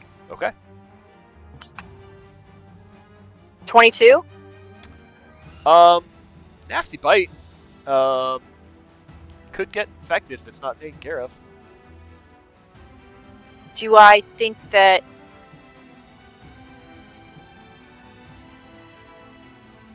I need to cure it, or it just needs... Do I get any sense of, like, magically it needs to be healed?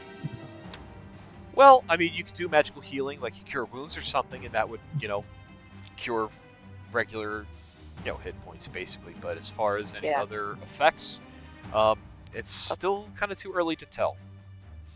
Okay. Okay, that's good enough for me. Does that take my turn? No. My action to do that? Nope. Oh, okay. Well then, I will...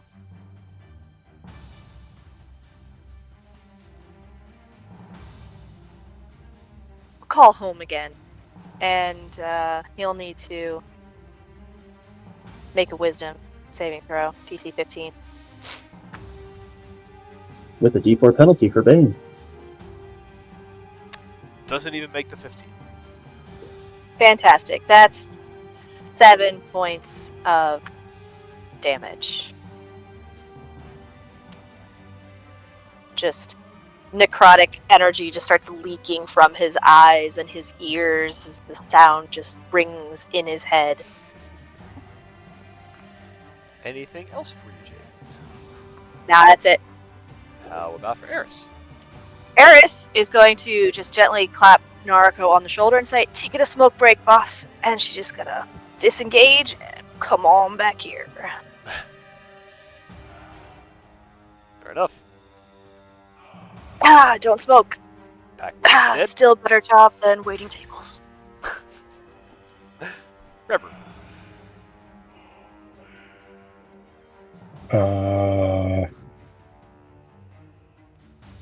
Remember, we scoot up here. And we're going to attempt to throw a dagger at Orange. Okay, 17 to hit. that is a hit. Oh, you have Full piece. advantage. See if you crit. Nope. 4 points. Anything else? That is all. Professor. He's still lit up. Oh, yeah. He just sort of reaches out and grabs this gnoll. Oof, I'm using an inspiration on that. All right. That's dirty. That is rough. That's better. All right. Yeah, that'll do. You want me to roll a thing for it? Oh, yes. Yes, give me a d4, please. That'll still hit. 2 is better than a poke in the eye. Bam. That'll be it. Poked him right in the eye. This thing is going to turn around and try to spear you, Professor. Consent is important. Not going to make it on a dirty 20. Nope. Yuki. Alright, we're gonna boop, boop, boop, boop. And we're gonna see if we can take this guy out too. Is he also fairy fired? Yes. Yep. Okay. Is that what that little shaky symbol is in the middle? Yes. Okay.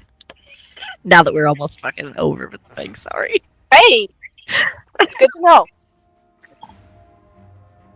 Alright, that's 11 plus the 1 is 12 plus 6 is 18. That hits. Yay! And that is 10 points of damage. You want to do this? So he just tried to stab the professor, so Yuki is going to zip over there in a flash of floof, and she is going to slash this guy on the back and tell him to keep your hands to yourself, creature.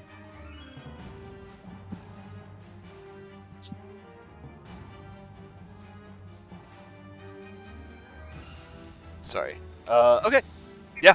So you slash him, and goes down. And with that, the cave is quiet. All the gnolls are down. The coast seems to be clear.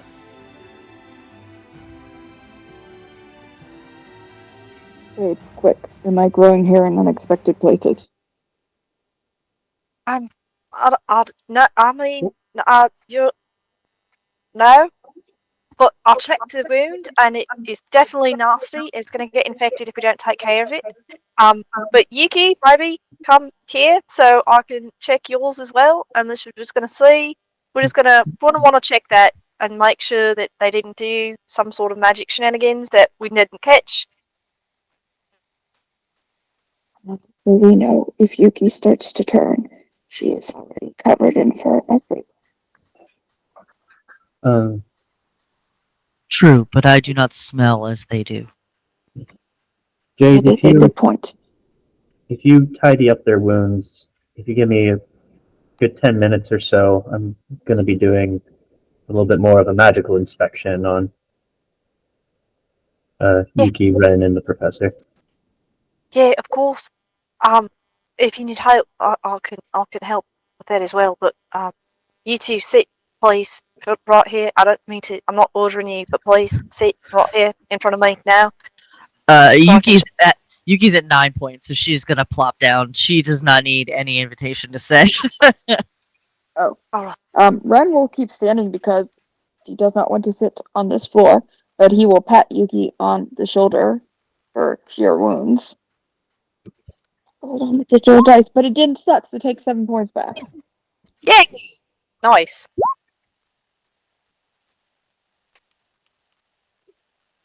So now that you have a moment to kind of look around, you have the dead gnoll bodies around you. What else? Now that you can actually kind of take in your surroundings here, what you see in this cave, there's obviously the barricades that have been set up. There's some extra rope that's just kind of on the ground here. A hay bale that looks like it might have been used to sleep on. A carpet that was just used to sit on.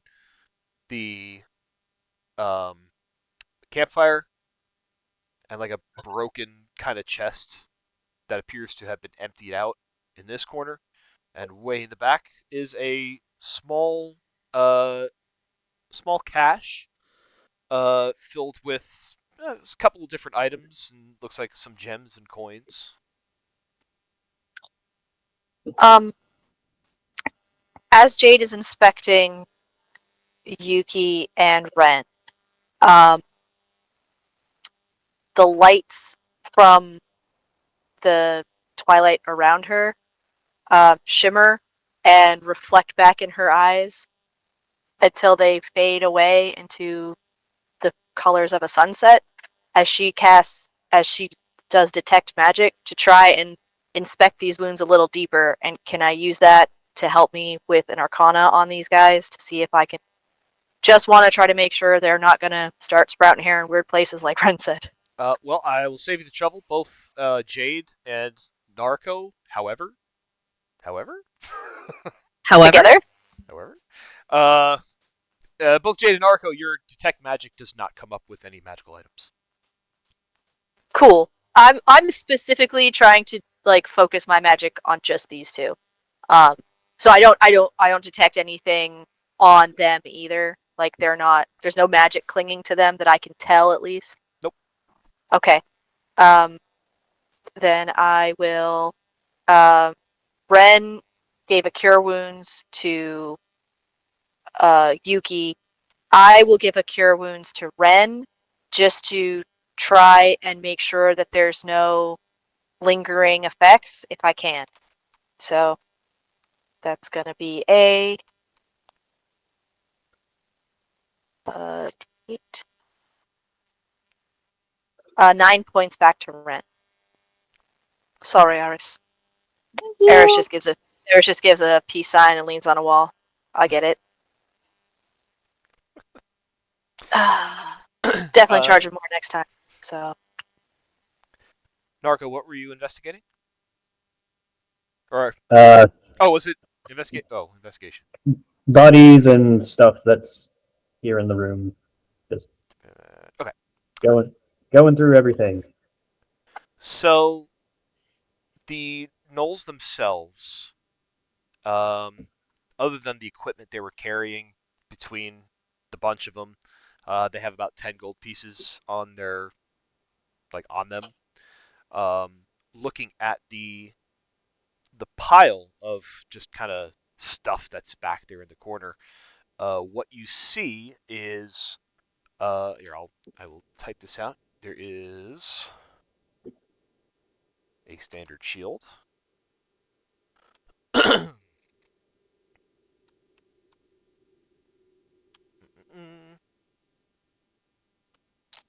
Heavy crossbow with 20 bolts. 179 golden coin. nice.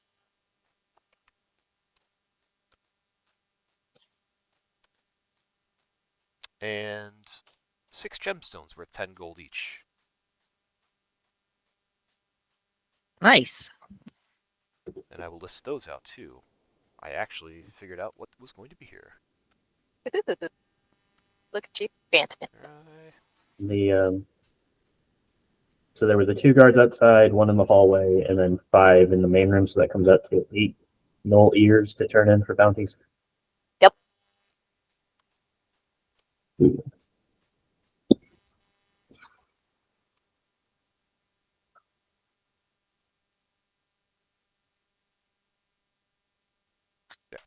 Those are the 6 gemstones you find. Neat. Oh. Yeah. I still have my Twilight Sanctuary up too, so anybody who's still hurting, get your 3 temp HP before that goes out. And then it does. All right. So, no, that's all we find of note in here. No, like religious idols or convenient journals explaining what's going on. But like, Narco's pretty sure she's cased the joint. Yeah, you've pretty much cased the place. There isn't anything else of note. Cool. Narco will come back over and say, all right, definitely going to take an hour break before we make our way back to town. Yeah. And Yuki, I'm going to start with you if you could come over with me. And Narco will leave up to group if we want to camp in the cave or if we want to go outside where it's not full of dead gnolls. Yuki, are you feeling any different?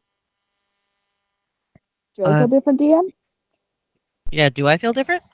Both of you roll an insight. Ah, Okay. balls. Real dice, real dice, real dice. Ah, good call. Real dice, real dice, real dice. We Good all night. have so many dice, guys. I We know! buy more every time we go out. Use the real dice. Woohoo! That is an 18 plus whatever my insight is. Plus 5. That's some good shit. 17 23. plus 5. The bite on your arm hurts, but other than that, you don't feel any different. I feel like a rabid monster bit my arm. It hurts. Okay, so normal then. Am Maybe I we allowed to walk again? yeah, maybe we should get out of the cave. Probably for some fresh air that's not, completely saturated with blood and the smell of unwashed fur. Probably good for everyone. Eris looks like she's about to fall over.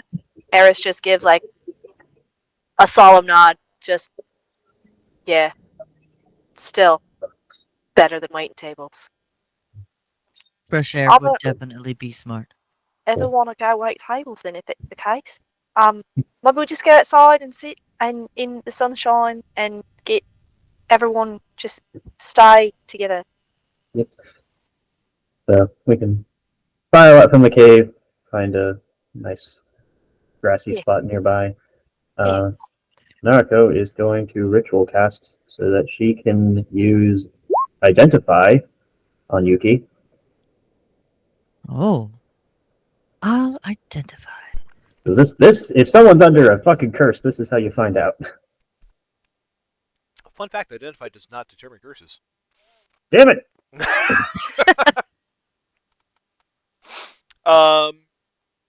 So you investigate Yuki's wound.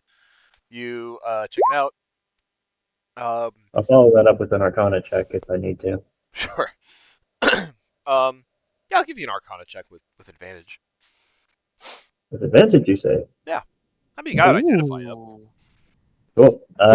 So that's 18 plus 7 for 25 plus 2d4 for another 6, so that is 31. So Identify doesn't really return anything again useful. It's not magical. It's not magically imbued. Um, the bite itself, as I've mentioned, it looks pretty rough. It's kind of deep. Some medical attention would be a good idea to stave off any kind of infection. With your Arcana check, there is definitely something fucky going on with these things, and your intuition pings that it's probably something worth keeping your eye on and following up with. In the town of Rockdale, is there either any sort of temple or practitioner of magic of note that we could maybe go in for a little bit of a checkup and maybe dunk Yuki in the holy water or something? Cats don't like baths, man. We don't like to get wet. Oh, let's definitely baptize the cat. This is gonna be great. We've been in Rockdale long enough to know if there's anybody like that there.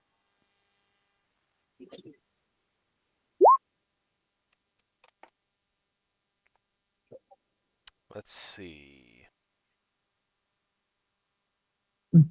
At least in the case of if there was any sort of notable temple that we could probably know. Silent Song would know.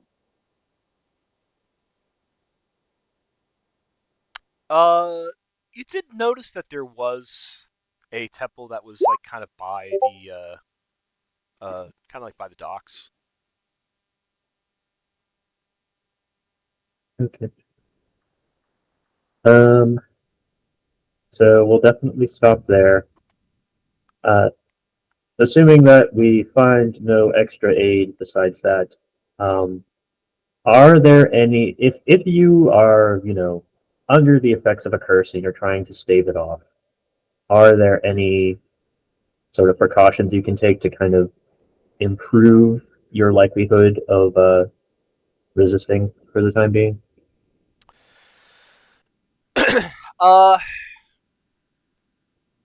So I guess it would kind of like be like almost like a snake bite, where you would want to know like the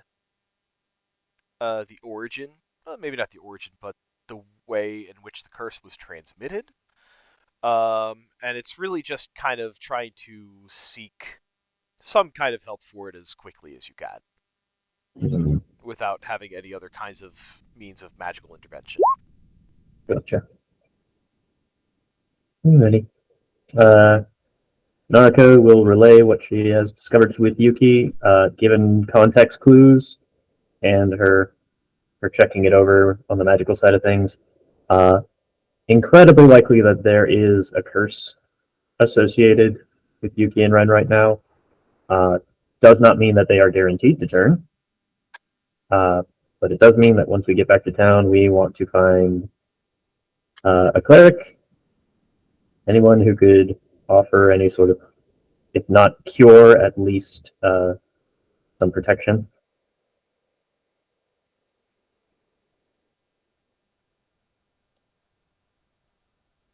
And yeah, I'm really sorry, Yuki. We knew that they were probably had some means of transforming people. Didn't really have any good precautions for it. Yuki's gonna put her hand on Naruko's arm and say, "There's no need to apologize. The risk was there. It could have happened to me. Could have happened to anyone. I would rather be uh, in the line of fire and have this happen to me than happen to you." Who just went zipping by? What just happened? Oh, Eris. Sorry, I was looking at the screen and Eris went zipping down and startled me. Yeah, she's no apology needed, Naruko. We'll be all right. We'll get through this. Okay. Yeah, she still seems a little down about the whole thing. He kind of tries to hide it and says, "Well, the roads are safe now. That's the important bit." This is very true.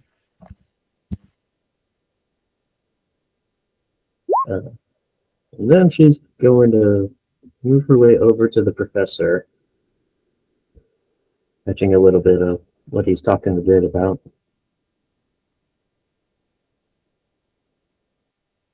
Presence has been an influence.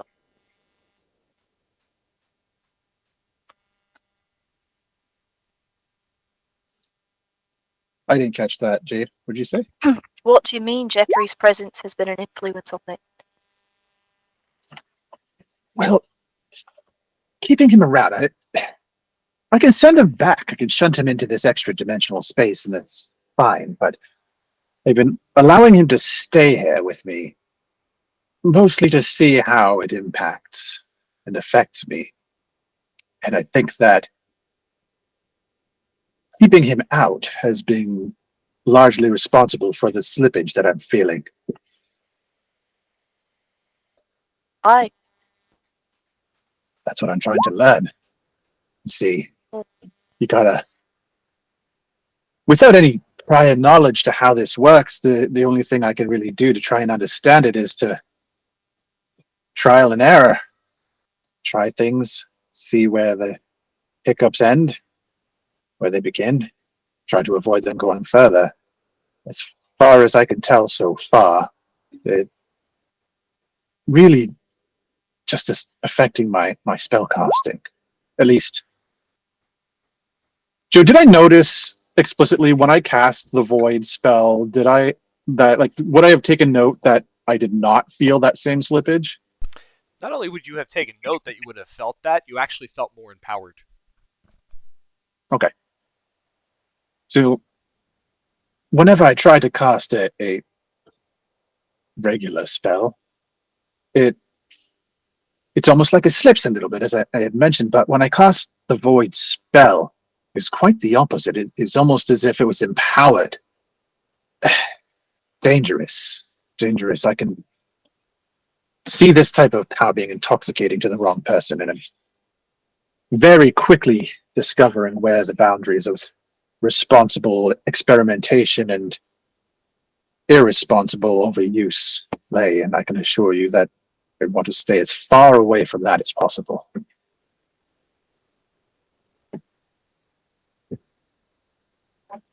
So does that mean Jeffrey is going to be staying in the crystal from now on? He looks over to Jeffrey and he thinks for a moment and he says, "For now, probably a good idea." And he calls, holds out the crystal and says, "All right, in you go."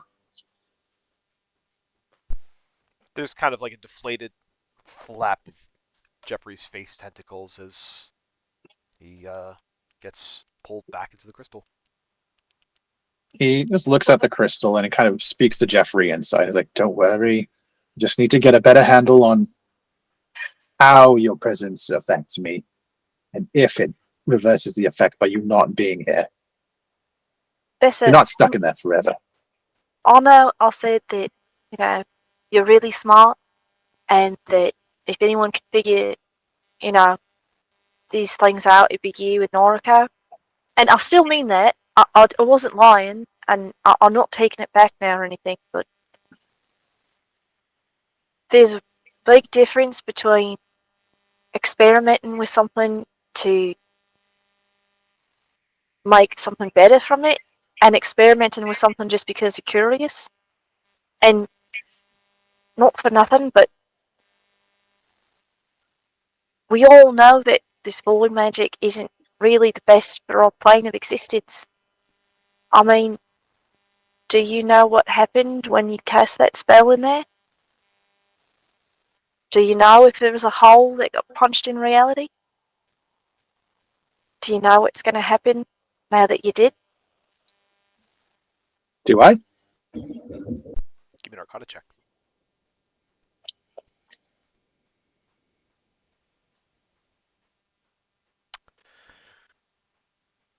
The spells that you're using can, I mean, any spell manipulates the weave and the environment around you. And what you get from using that void spell is that it manipulates things no more than any other spell would. So it's not like it's not like leaving a window or a door open to some unknown realm. It's just manipulating things to kind of pop it in and out at at the whim of, a spellcaster. So that being said, you don't really detect or think that there's any kind of like threat to like the space-time continuum or anything like that. I'll pass that along and sort of add to it in that you're absolutely right. But the problem with something like this is that, I mean, it's not because I'm curious. You can't do something for the benefit of all until you understand it better, and that's where the curiosity comes in. And something like this, which is expressly exists to cause harm to others, probably best suited for a field testing. I understand that. This is scary stuff. No one is more afraid of this power than I am, if you can believe that. I've touched it, and it is intoxicating, and it is very scary. But I have an understanding now that I didn't have before. I understand that using this isn't punching holes in reality, which is a genuine fear we've all had. At least this spell specifically. I couldn't speak to anything else. I mean, I guess that makes sense. We were all just kind of going off of theories, but it's I bad think though. And if it's something that's supposed to hurt people, and if it's something that people have been trying to erase from history because it's been so bad, then is it really worth trying to figure it out when it maybe is best forgotten? He What good nods does a it do bit, you? and he says, well, like it or not, there are people, bad people, as you know, who are wielding this. And the more we know about it, the better prepared we are for facing them. Oh. And then he kind of furrows his brow and says, that no. And he went down, erupted with something similar. Now we know that I have a better understanding of what that effect is and how we might be able to get around it. Perhaps. Well, I mean, it's not like you're not making sense, Professor, but you don't fight fire with fire. You fight fire with water. But you only Why- know that you fight fire with water because you've studied fire long enough to know that that's the only thing that puts it out. What happens if something happens to you when you're studying it? We don't Like I know said, what it's going to do to you mentally or anyone. I mean, the only people we've seen doing anything with it have been bad people. So, I mean, maybe they're not correlated. Maybe it's just coincidence that the bad people are the ones who got to it first. And I guess that's a good point that I'm making to myself, isn't even arguing against it, but I'm just worried about you. You're supposed to teach us things later when all this is done. You can't do that if you turn into a bad guy. So I guess just be careful. how tall is Jade? She's about like 5'2" or so. So Professor, who is like just over 6 feet, he kind of kneels down and looks up at her and he smiles warm and sincerely. And he says, Jade, you're absolutely right. But I can't teach you these lessons unless I understand it first. And the things that those people did to you, what they did to so many people, they have command of something that we don't understand. And if we don't understand, we're not in a good place to put a stop to it. For all we know, they could wield this thing against us in ways that we don't know. And the more we understand it, the better we are to fight against it.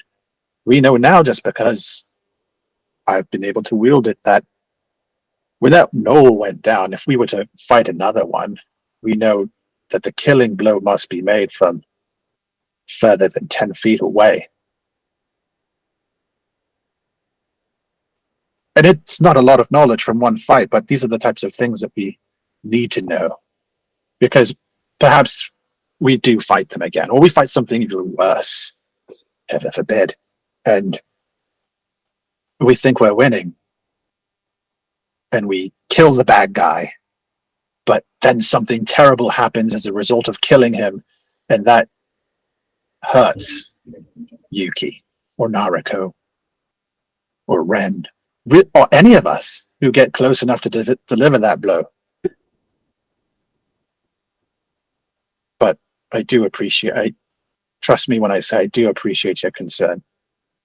And your concerns are valued and seen and noted. Promise to tell us if you start feeling bad then? I promise. And he kind of holds out a hand to her. And she'll hesitate a moment, and then she'll take his hand. He clasps her hand with one hand and places his other hand on top. And he says, "You have my word that you will know everything that I know as I learn it. I promise." Okay. Okay. Just be careful. And she'll just give your hand a squeeze. And just like with Nariko before, her hand is chilly between yours, but it's not freezing. It's just cold through her gloves. He gives her hand a squeeze, and there's just like this faint, almost like bluish light that comes out from between his hands, and she would feel it's kind of like a very subdued sort of firebolt effect. To sort of, she'll feel like an additional warmth that hopefully his intent is to sort of push his intent and sincerity through before letting her hand go and getting to his feet, nodding. Well then, Professor, if you are set upon this track, and unfortunately, as much as I don't want you to more or less be walking around with a small tear in your own essence because of this, that's kind of already happened, so we might as well make use of it. Like you said, we need to know what our enemies are capable of, and the first thing that I would want to know is if that gnoll was connected to the void when he was slain, whatever curse Yuki and Ren are afflicted by might be operating through the same channels. So that would be... Yuki and Ren are cursed? I am almost certain that some sort of curse is attached. We have enough evidence to say that the gnolls have probably been turning other people, which is not normal. I didn't find anything like a cursed totem or anything like that might have been the vector, so... Well, Ren and Yuki got bitten, and those were the ones the pack leader seemed intent on, so... but back at the road, when we were following the tracks, we saw those tracks change from like people tracks to gnoll tracks. Right, which implied that it was a very quick occurrence, but we haven't seen any signs from Yuki and Ren just yet. We're gonna need. I checked them over and I didn't find anything when I was looking. I'm glad you were here to look too, Noriko. Yeah. Maybe someone back at town will be able to help.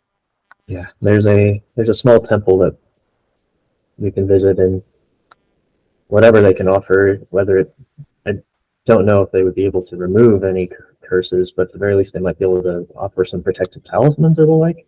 Maybe. But Are we sure it's a curse and not like some sort of magical infection? if it was when I was checking their wounds, it was really, even though I made like Ren cast magic on Yuki to help heal her wounds, and I cast magic on Ren to do the same, and even after that, it still looked like they were really bad. Usually doesn't happen. If it is a disease, then we can treat that as it comes. What I did to detect would have determined if there was any active magical effects on them, which there wasn't. But a curse would slide underneath of that, which is why I lean towards that. I've never heard of any disease that could transform someone in that manner. Usually you need something magical for that drastic a change. But either way, we do need to get them back to town as soon as possible. And one last thing, Professor. I do think that that the testing is a good idea. I do not think that in the middle of a life or death battle is the right time for your very first trial of a spell that you have not used before. Well, I mean, you said that Jeffrey's presence was making you feel strange and affecting your grasp of the blade. Did the spell that she cast do anything? He kind of nods at Nariko and says, "You're probably right." And then he looks back to Jade. He's like, "Quite the opposite, actually. What the intoxicating part of it is that it felt like seizing the void felt easier than casting regular magic. It felt empowered. Made you Like, feel more powerful. yes, Was that good? Or bad, incredibly bad. Well, incredibly bad for most people. Wielding it, feeling like that. I've seen humans succumb to corruption very quickly. Humans are kind of fickle when it comes to that kind of power. And he kind of throws his hands up apologetically to Narco. Is like, "No offense, but I am Narco just shrugs. I am absolutely not immune to his effects. I don't want to get addicted. I don't want to feel like I need to or have a desire to just for the sake of doing it how are you supposed to test it? carefully." I don't understand. Controlled He, environment. he nods and kind of Well, gestures a thumb over to Nariko, like what she said. well, yeah, that controls the environment, but that doesn't stop how you feel about it when you're doing it. If you're worried about being addicted or needing to do it, I don't think a controlled environment is going to make that a difference, is it? Well, Oh, absolutely. let me put it this way, Jade. When I first put together my weapons, which basically create tiny explosions in my hand, very dangerous. So I set up a whole testing range where I could safely shoot at some targets to make sure that it even worked before I ever took it into battle. What I would have recommended to the professor when he found this new spell, if we thought it was definitely worthwhile at least testing to see what void magic sort of feedback is like, go out and find some target dummies and just cast the spell to see just what it looks like and what it does, and more importantly, if a side effect is going to cause the professor to keel over. Otherwise, if we had discovered that just now, I don't know that we would be having this conversation.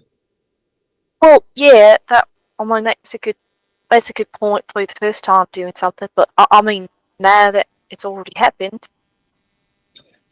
if you're already feeling like you're more powerful when you use it, I don't think hitting more test dummies is going to make you feel less powerful, and I don't think it's going to make you feel less like wanting to use it if it does have a negative effect like that. So how do you protect against that?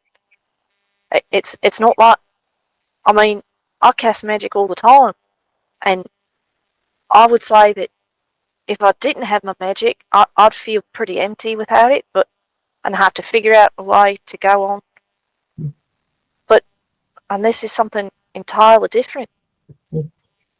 Which is why my recommendation would be to not use this spell until we have discovered more about the void magic to find some ways that we could work around those effects, if that's even possible. Professor said he promised to tell us if he was feeling any sort of way, so That's already a good step.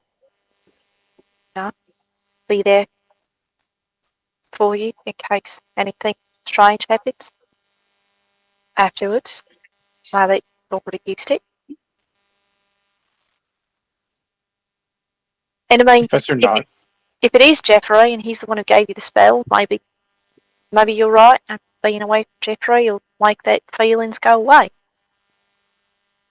Although I kind of feel bad that he's trapped in a little ball. It's pretty lonely. Yeah, I can't imagine that.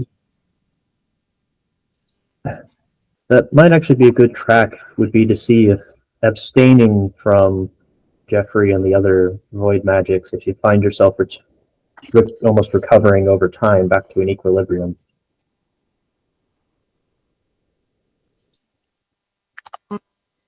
What happens if you don't?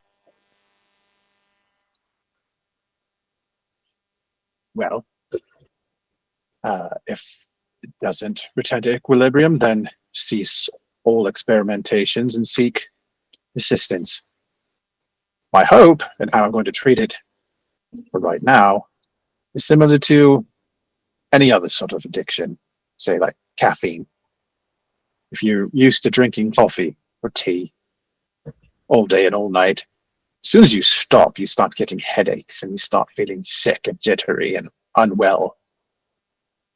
But over time, neglecting or abstaining from it will alleviate those symptoms. So my hope is that keeping Jeffrey away and keeping away from the casting of these sorts of spells hopefully should alleviate some of those symptoms. And that way I'll know that if the symptoms start to come back, use, then taking a break from it can recenter. Which would be very important because it means that the sort of tearing of the weave that the void causes could be repaired. Professor said that when he was using his spell, it didn't feel like there was a tear. So maybe it's not holes like we were thinking. Maybe it just moves the weave for a bit, and then the weave settles back in. All depends on the nature of how you manipulate the strands. I suppose. It's also worth noting that the people who are weaving these void spells are probably also suffering this very similar effect. So we should know that anything that I've felt, they've probably felt probably tenfold. If they're throwing these things around, they've probably been doing it for some time now. So well, except that everybody we've come across hasn't really done it unless they're dying. I mean, we saw, so there was in the vault, you just found residual magics, right? We didn't see anybody do anything. And then when we were fighting in Dumdorol, it was only when we killed the Echo and she did the exploding tentacle rift light show that she did. And then this one here did the same thing, but only after he died. Maybe it's not something they're actively doing.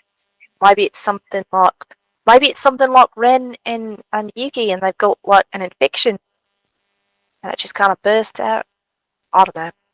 That's just a thought. Maybe they can't actively use it like you are. Maybe you're doing something different.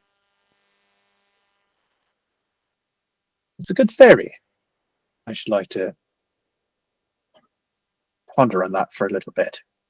Okay. Right. Well,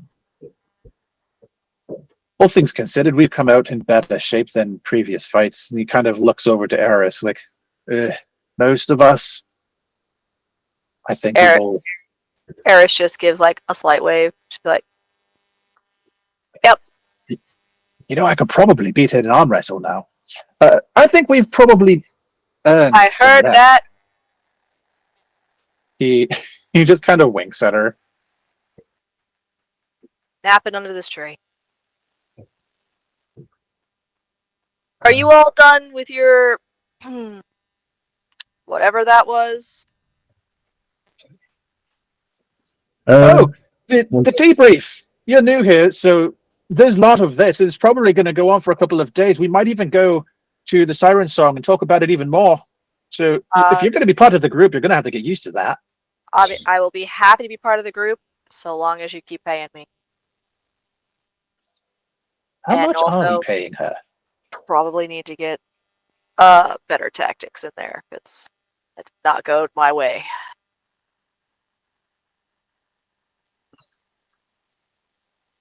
Nariko is not going to say it, but she's going to think that having the hired bodyguard be the one who was really fucking hurt at the end of all this was pretty much exactly the plan. Hey, Eris knows what's up.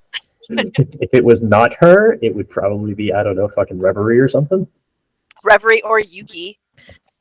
Yeah. Yeah. Yuki was the one laying a lot of smackdowns in there. Don't you dare jinx me. Yugi also got smacked down a lot in there. Don't worry, Yeah. guys. I have Spare the Dying. You'll be fine. It's fine. Full transparency, I'm hiring you to be gnoll fodder, so probably going to get the shit kicked out of you. I hope you're okay with that. I mean, she's getting paid a very generous amount for Yeah. her work. Eris is just like, yeah, keep paying me. I'm here. Not opposed to it. I think Nariko's finished with her debriefing. She's gonna just finish out the rest of this hour rest and then recommend we make back to the town in a speedy fashion.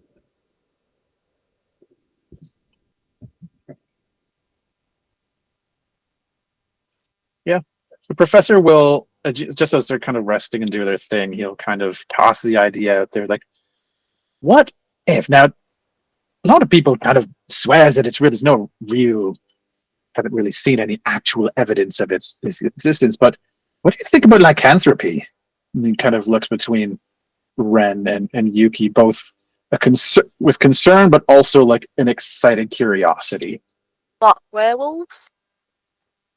Well, werewolves, and we've seen that. Well, we didn't see it happen, but there's a lot of evidence to suggest that those gnolls were people. Yeah. I mean, I read a story about werewolves once. How did they turn into Is it like a full moon thing? Like when the moon comes up, are they going to turn into gnolls? Are they going to be friendly gnolls? Are they going to be angry gnolls? Or just hungry gnolls? Or maybe just like they'll be exactly the same, except they'll just start to smell like gnolls. Well, in my story that I read, it was a fairy werewolf. So he had a magic pelt that he was able to wear, and then he turned into a werewolf. Like he wore a wolf skin, and then he turned into a werewolf. And then someone was able to get it off of him. I guess it's more like a skinwalker type thing. But a fair wolf. Fair I like that. So I don't know. As a cat, I would like to not turn into a dog, if at all possible. Well, maybe they're not dogs, gnolls. She just looks at Professor, blinks, and says, "Right." Definitely still canine though. Species canine. Maybe we just get back to the town and try to find a cleric who has a little bit more experience with things that are more than cuts and bruises. And I think that's just a good plan. Yeah. Agree. A gnolly cleric. Really good with cuts and bruises, and Annie's kind of slice and wounds. Not so good at curses.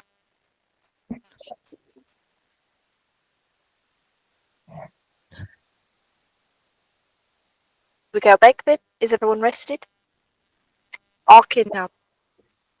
If it's been an hour, I've been. Has it been an hour? Yeah, we can say it's been an hour. You guys will get the benefits of your short rest. Okay, cool. I'm gonna get my channel divinity back. I'm gonna use my one of my channel divinity to get a spell slot back, and with that spell slot, I will give Eris some healing because she looks like she's about to die. Eris can also use her hit die to recover since she took the rest. That is also true. I closed her thing. What does she get for hit dice? Her hit dice. So some number of d8s plus your con modifier. Oh, I didn't know if Joe just still had it up because I had closed it. And now it's gone. Look back up.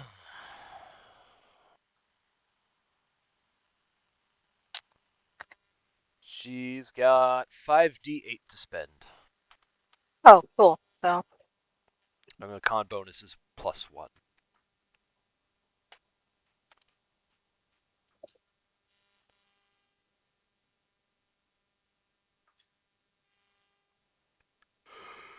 oh, well, she gets quite a bit back. So for it's +1 for each d8 you roll. She's looking good. So I'll just hold on to my spell then. I have the spell slot back just in case anything happens. All right. So you've taken a short rest and you're heading back up the road. Did we collect Yeah. the? Go ahead and gather ADB up. What was the question? Did we collect all the ears? Yes. Cool. I have 8 of them. yes. Nice.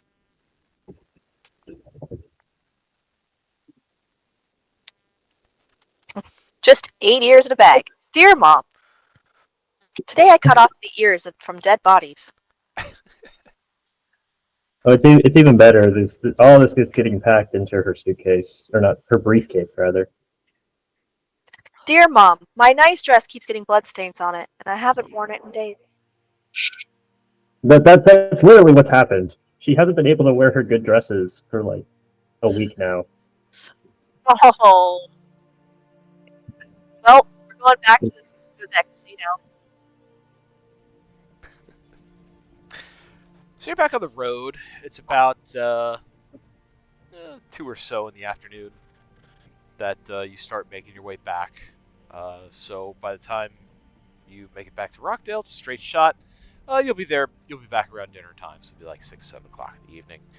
So you would reach the city gates as the sun is starting to kind of hang low in the sky, cast a nice brilliant shades of red and orange and red, yellow, orange, and red in the sky as you come across the city gates, hearing the sound of the lake lapping against the shore in the distance, the smell of salt air starting to hit you as you approach. During this time, when you make your travel, are there any other conversations that any of you would like to have? I think Jade is going to hang back on the road a bit to talk to Reverie, since the two of them haven't had as much conversation today. Just gonna check on her and see how she's doing with all of this.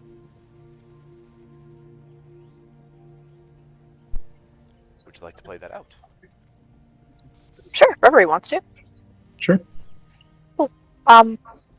Reverie, how are you feeling? I mean, I'm a little worried about the others. Yeah, me too.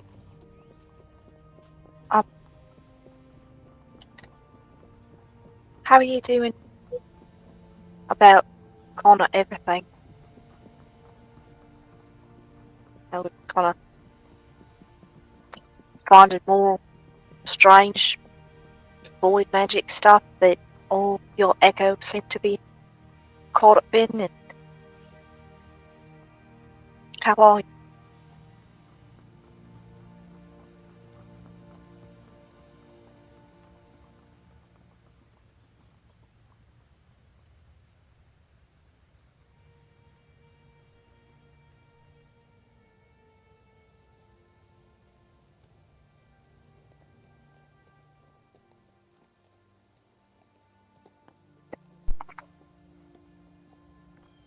Did I just cut out? No, it just went quiet. Oh. Is Ben still there? There he is. My mic muted itself. I'm sorry. No! Oh, that's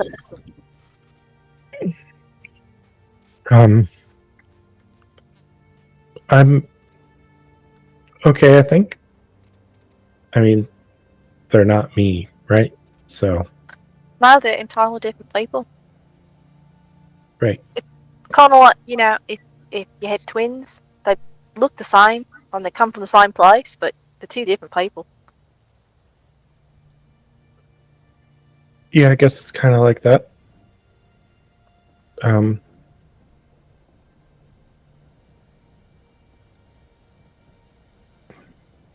I know you are kind of worried about the void magic, but I would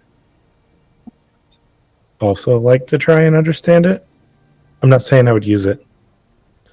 I mean, I'm more worried because we had that whole conversation with Nessa, and she was worried about it, and everyone was talking about how the void magic had been hidden, and that it was bad. It was going to tear holes in reality, and it wasn't going to come back. But then the professor started doing spells with it, and Jeffrey's here, and Jeffrey's real nice, and it doesn't seem like it's causing. I mean, outwardly anyway, it doesn't seem like it's causing a lot of trouble.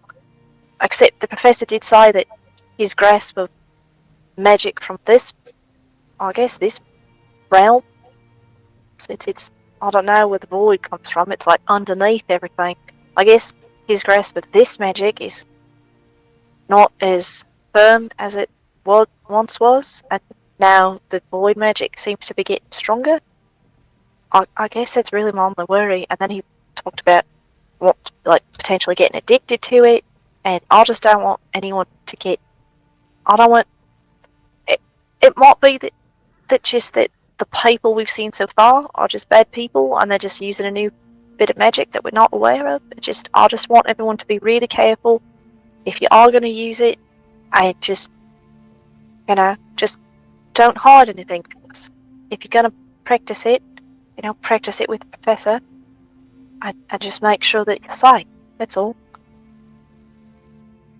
Well, Maybe it's not bad. thinking, Maybe it's just.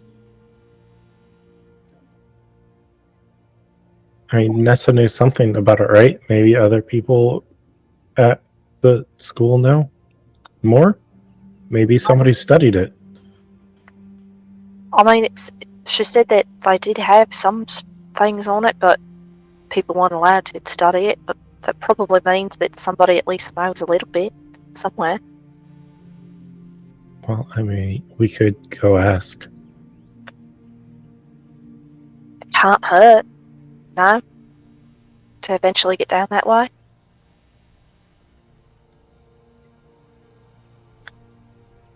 Yeah, and we and were talking about going to the magic school anyway, so. Yeah, and the professor seems pretty set on trying it out, so maybe we can figure out something that'll help him. I mean, the more people we have looking into it, the better chances we have, right? Right. And you're really smart, and Narco's really smart, and you all have different things that you could bring to the table for it. So, I think if you all work together, we've got a real good chance of figuring it out. And at least, if it does turn out that it shouldn't be used, then at least you'll know how to protect yourselves from it, right? Like the Professor said? Yeah. Yeah. Just promise that you just won't do anything dangerous by yourself. I wasn't planning on trying it. I just don't want anything to happen to you.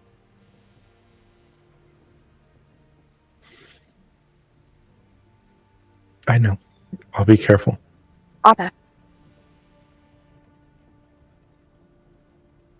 How are you? Surprisingly not terrible. I feel a lot better after this morning. Less good now after everything that happened, but better still than yesterday. And it's a whole bunch of different things going on right now, but I'm still on the good side of emotions. So that's good. I feel a lot better now that I've kind of told you all everything.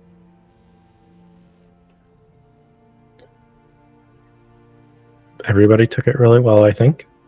Yeah, they did. It's better than anything I could hope for.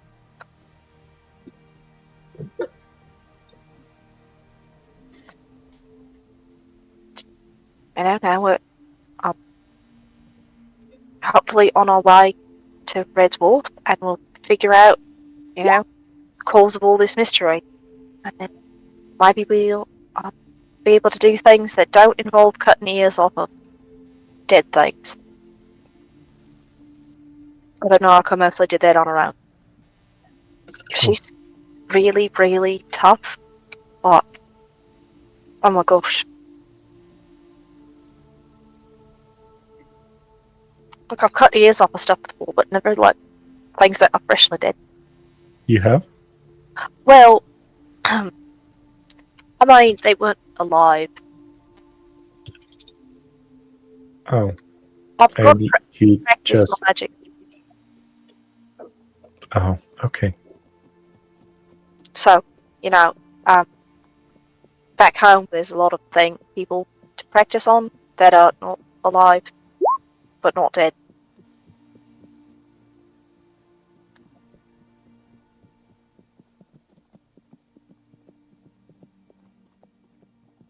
So, sometimes you have to try a lot of different things before you figure out what you're good at. I'm not good at cutting things.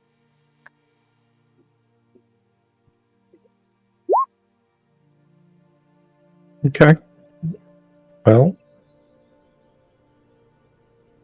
if you need things cut, I can attempt to cut them for you. You were really good at that too. You threw that dagger so far. I'm so surprised I actually hit anything. It was really cool, and I didn't get a chance to say it at the time because I was really worried about Wren and Yuki. But that was really cool that she threw that so far, and it just hit him right in the chest. Like, you don't even need magic. I think it was mostly luck. I don't know. That was really good, I think.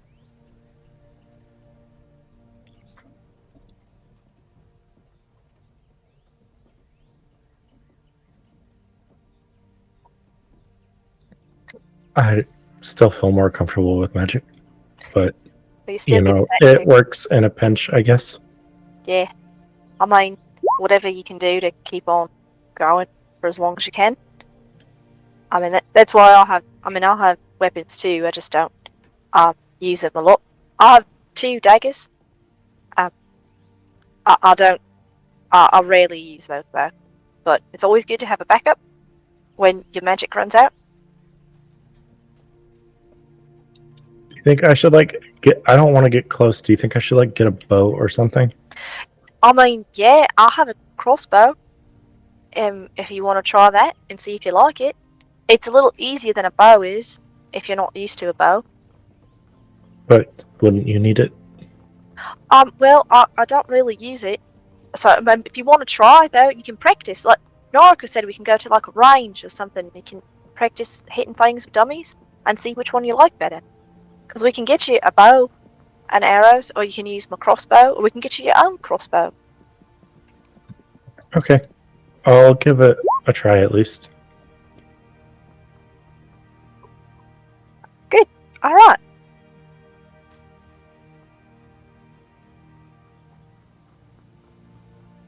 Let's plan then. We'll do that later. Okay. Good. Just gently bump shoulders with Reverie as we walk into town. Cool.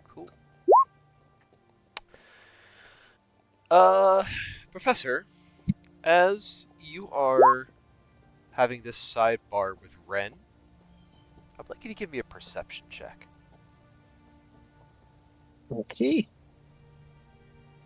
P is for perception.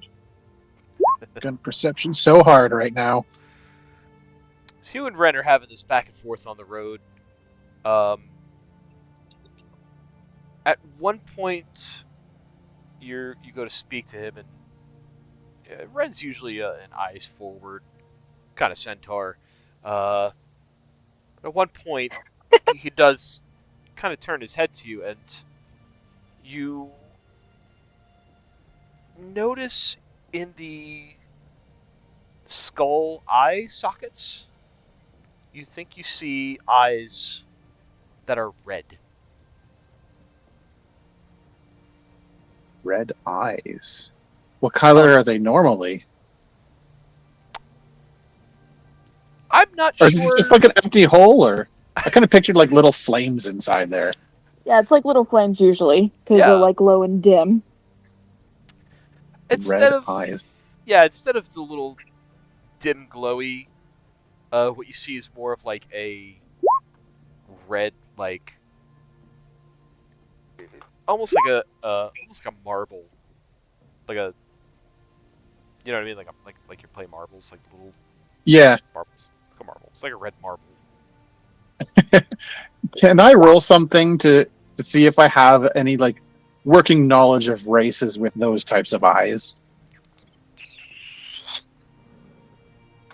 How about nature? Nature is not something that I'm very proficient in, but I'll take it anyways. +4? Are you kidding me? It's great. That was better. That's a better bonus than your perception. What are you talking about? I said proficient. I do not have proficiency. um,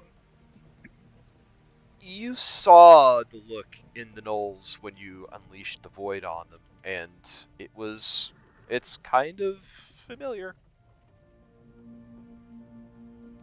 He just furrows his brows and narrows his eyes, looking at Ren, and he just sort of places a hand on his back and kind of just by leading ushers him and urges him to move faster. Let's get back to town as quickly as possible. Why are you hurting me? I'm not hurting you. I'm just pushing you a little bit faster. You've got 4 legs. You should be able to walk twice as fast as me. You're touching me. Word choice. What? I'm not. Am I hurting? Am I actually hurting you? Hurting, as in maneuvering me in a specific direction. I feel Hurting. like this is livestock discrimination. Are you calling yourself livestock? That's racist against yourself and weird. It is a joke. Your sense of But humor. why are you pushing me? I just would love to get to town and get some elephant ears or hot dogs or bacon or something very quickly. You know, I heard that many of the temples and churches in Rockdale have the most delicious wafers in the communion. That we should probably hit there first. Quickly. Oh, you're so lucky I used digital dice. Okay. And he just sort of looks over his shoulder and calls back to to Jade, like, herding, not hurting. Herding. Like But cattle. right. Which Ren is not. And I'm not hurting you. Am I hurting you? I'm not trying to... He pulls his hand back. I'm sorry. You are not cattle, and I'm not trying to sheepdog you into town, but I would like to get there very quickly, please. And he just sort of rushes on a little bit faster ahead. You were yelling. Jade looks at Yuki Yelling. as she catches up to like the group with everybody and looks at Yuki and she goes, "Did I miss something? Is something wrong? Did something happen to the professor? He's acting stranger than... I mean, he's pretty strange, but he's acting stranger than normal and he's shouting." Yuki's gonna shrug and she's, I don't know. He said something about getting elephant ears. Maybe he's just hungry again? He did say he eats a lot because he's hungry a lot. How are you feeling? Are you... I mean, I know you said that you were okay earlier and that, you know, we're going to get you looked at and everything, but... And I believe you. But how are you feeling? Yuki smiles and she kind of like looks at her arm where the bite is and she says, definitely hurts more than a typical Regular wound lunch. does, but I'm feeling all right. That's good. How are you, in your head? Is what mentally doing with all of this and everything? Possibly being cursed is probably a lot to take in. And It definitely is troublesome, but I have faith in my friends. I have faith in our abilities, our smarts, and how we're going to get through this together as we have everything. How am I feeling, DM? Yuki, insight check. Jade, perception Hey. check. perception check. Ooh. Just put my d20 away. I know, me too. Oh. 11 for me. Wait, I didn't do modifiers. Hang on. What am I doing? Perception? You're doing insight. I'm doing insight, so that's 16. I'm using an inspiration. Yeah! Damn it. 26. Bam. Uh, Yuki, you feel fine. cool. Jade, Yuki's fur is getting longer and has like a grayish sheen to it. Oh. Yeah. You're probably. I'm not gonna lie, Yuki. You look not. Your fur is not as shiny as it used to be. It is more of a grey looking. Maybe the professor's right. And we need to get into town a little quicker than we were before. I'm not for elephant ears, but we really need to get you to that cleric office building temple place. Let's go. Let's go.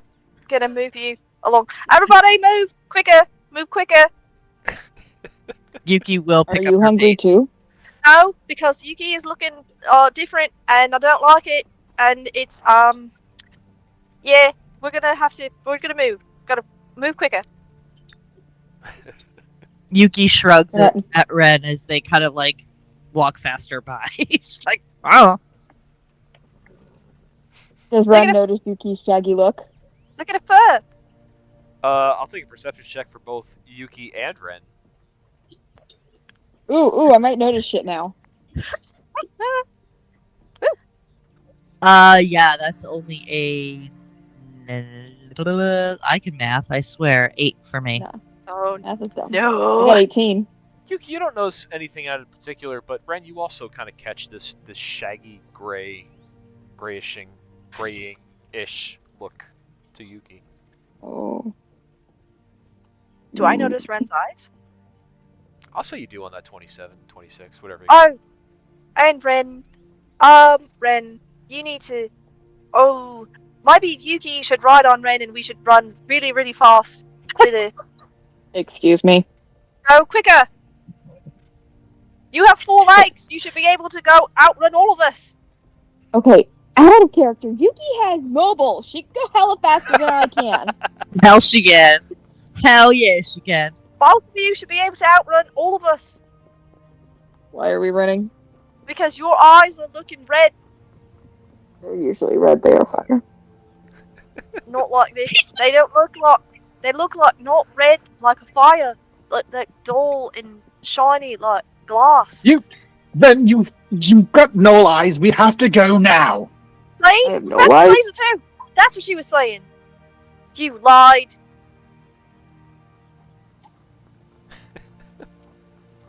Also, I am very hungry. So Oh, not lying. Just everyone gets to have an elephant ear if we get to the temple in the next 10 minutes. last one. There's a rotten egg. He just Hold on, runs faster. Go. Just go. Just run. Everybody run. So you power walk your way across Ren bucket. across the land, coming to I'm glad we took that hour break. Right? So glad we did. Helpful. That's it. That did us all in. definitely God damn it. mall walker power walking your way across. You executive power walk your way. With you power walk latte your way in. getting to the walls of Rockdale, you see where you would usually have seen the fire genasi guards are now two earth genasi guards standing there on guard, on watch, and they kind of look at you strangely regarding you as you make your way in to the gates, just kind of nodding you, welcoming you in as you just zip, zoom right past. And All right. Do we know where we're going? we'll find Time out. will stop. We'll find that Time out. will stop. Hello, we are cursed. Can you tell us where the clerics are? Where the white women at? Uh, with that, it's It's 11 o'clock, and always we'll the find out if you find out where the clerics are next week. Can't fucking wait. Great. Oh Well, God, damn it! I look forward to finding out, like, oh, what god is this a temple to? And it's like, oh, the god of soup. It's Temple to Paylor, and Jay just has a moment.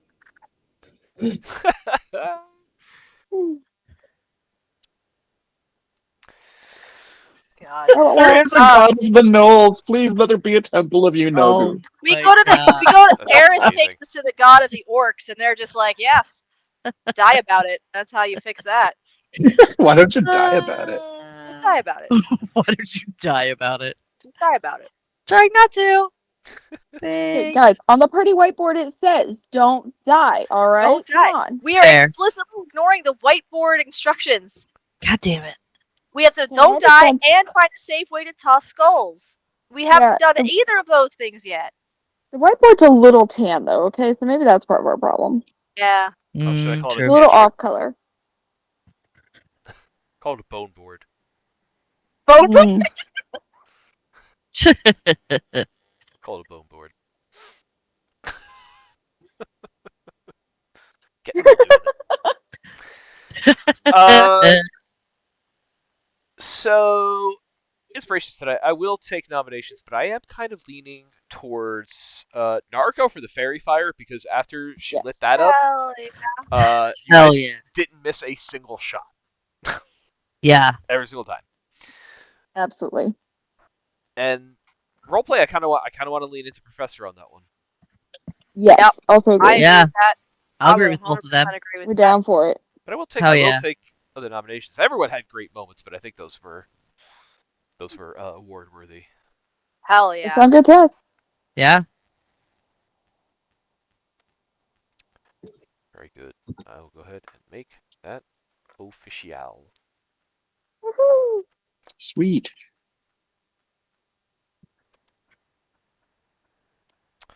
So what did we learn today?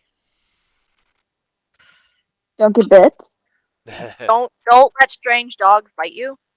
Don't take our rests when you might be fucking cursed. That's a thing. Yeah. I felt it was the only courteous thing to do for Eris, who was nearly dead. It was for science. Also, I we mean- did have a getting an hour rest lets some of us recover spell slots. So if we need to do something, we're gonna be able to do something at this temple because 3 of us have spells in it back now. Yeah. Also, we were True. going to be standing around debriefing for a while anyway, so Yeah. Yeah, it met us. We talk too much. But I was going to need some time to cast Identify a couple of times anyway, so Yeah. figured might as well. between the identify and the debriefing and getting and like looting the bodies and everything else, Looting is important.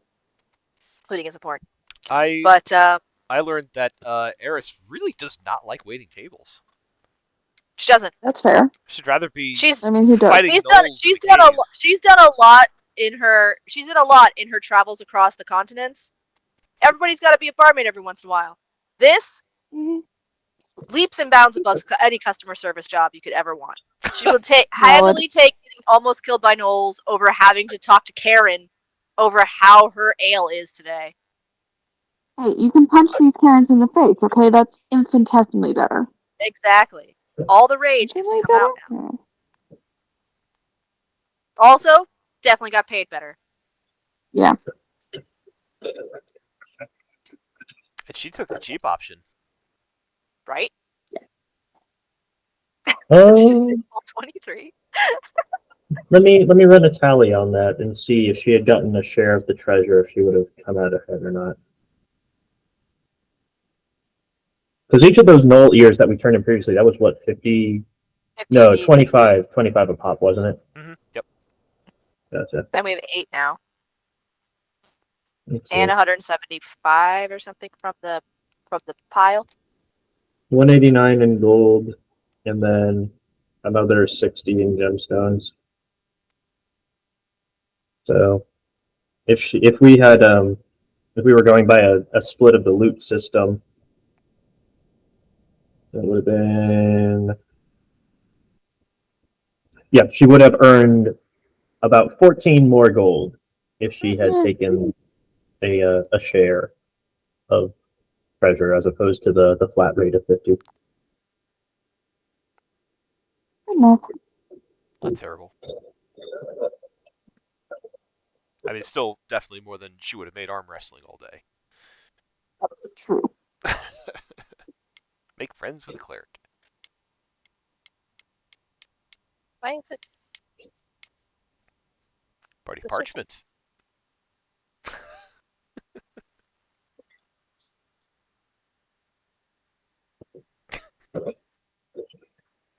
I love watching the graffiti pop up on the screen. Yes. Yeah. Always. It's green graffiti. Woo! Although now I have to like keep holding the left click down in order to make it type. Yeah, I don't know why it's doing that. Hold down the Alt key if you just want to free place it wherever you want. Warrior Dragon. Oh, thank you. Oh, that. Yeah. But no, like if I want to type, like in order to type, I have to keep the left click held in order to. Yeah, like when you initially place the box, if you just let go of the left click, the box will disappear. And you can't type anything anymore. Yeah. Well, what I find I have to do is just to like press it. Don't press anything else, and just like type a little bit of something, and then after that, it'll like set itself, and then I can go from there. I switched to the new UI and that problem disappeared. That's good. I also switched to the new UI and I am not having that problem, so maybe that fixes it? Oh, really? Is that like the new layer or whatever? No, it's just the new sidebar. Oh, Yeah. How For DMs, it shows what layer you're on. You can just click it without like one click to switch between layers rather than clicking the button and choosing the layer, which is kind of nice. What? How do I do that? How do you do that as you're not a DM? It should have given you an opt-in message when you joined. Yeah, You know, we just clicked out of that. It did not. Hold on. Oh, if you go to the little gear icon, there's a UI redesign. Yeah, personalization and display. Haha! Oh. I just did it. Ooh, it is a different thing. It's pretty. I don't Whoa, care for this. This is different. This is different! I love it. Okay, guys. I gotta take off and take care of the pets. Y'all have a good night. Okay, Night. Bye. I am also gonna bounce off so that I can go to stupid work in the morning. I will Lame see you work. guys. It's so lame. I hate it so much. But it's fine. I love you. Love you. Love you. Bye. Night. It's different, and I don't know if I like it. Oh, they're trying to make it I look like it. Photoshop. I don't like it. don't I kind of Oh. like it a lot. Polygon. Oh, interesting. Oh, there's the turn order. Okay. Oh, I thought I did that because you did it at the same time, and I was like, oh, how did I make the turn order happen? It's called Polygon? Oh, I see. Oh, and it's just one click to get to the different layers. Oh, that is pretty nice actually. Oh, and Right? it's up the whole time. Oh, that is pretty nice. Okay, all right. I think I'm into it. That's cool. I could get this. Maybe. Anyway, I'm still recording. How do you want to sign off? It. How do we sign off? We're gonna say Penis? Vagina. Get your rabies shot. Get your rabies Today's shot. episode is brought to you by microphones. Absolutely get your rabies shot. Absolutely get your rabies shot. Not wrong. That should be our sign up. It's like Bob Barker. Remember to spay and neuter your pets. Spay and neuter your pets and vaccinate your kids. Good night, folks. Vaccinate your kids.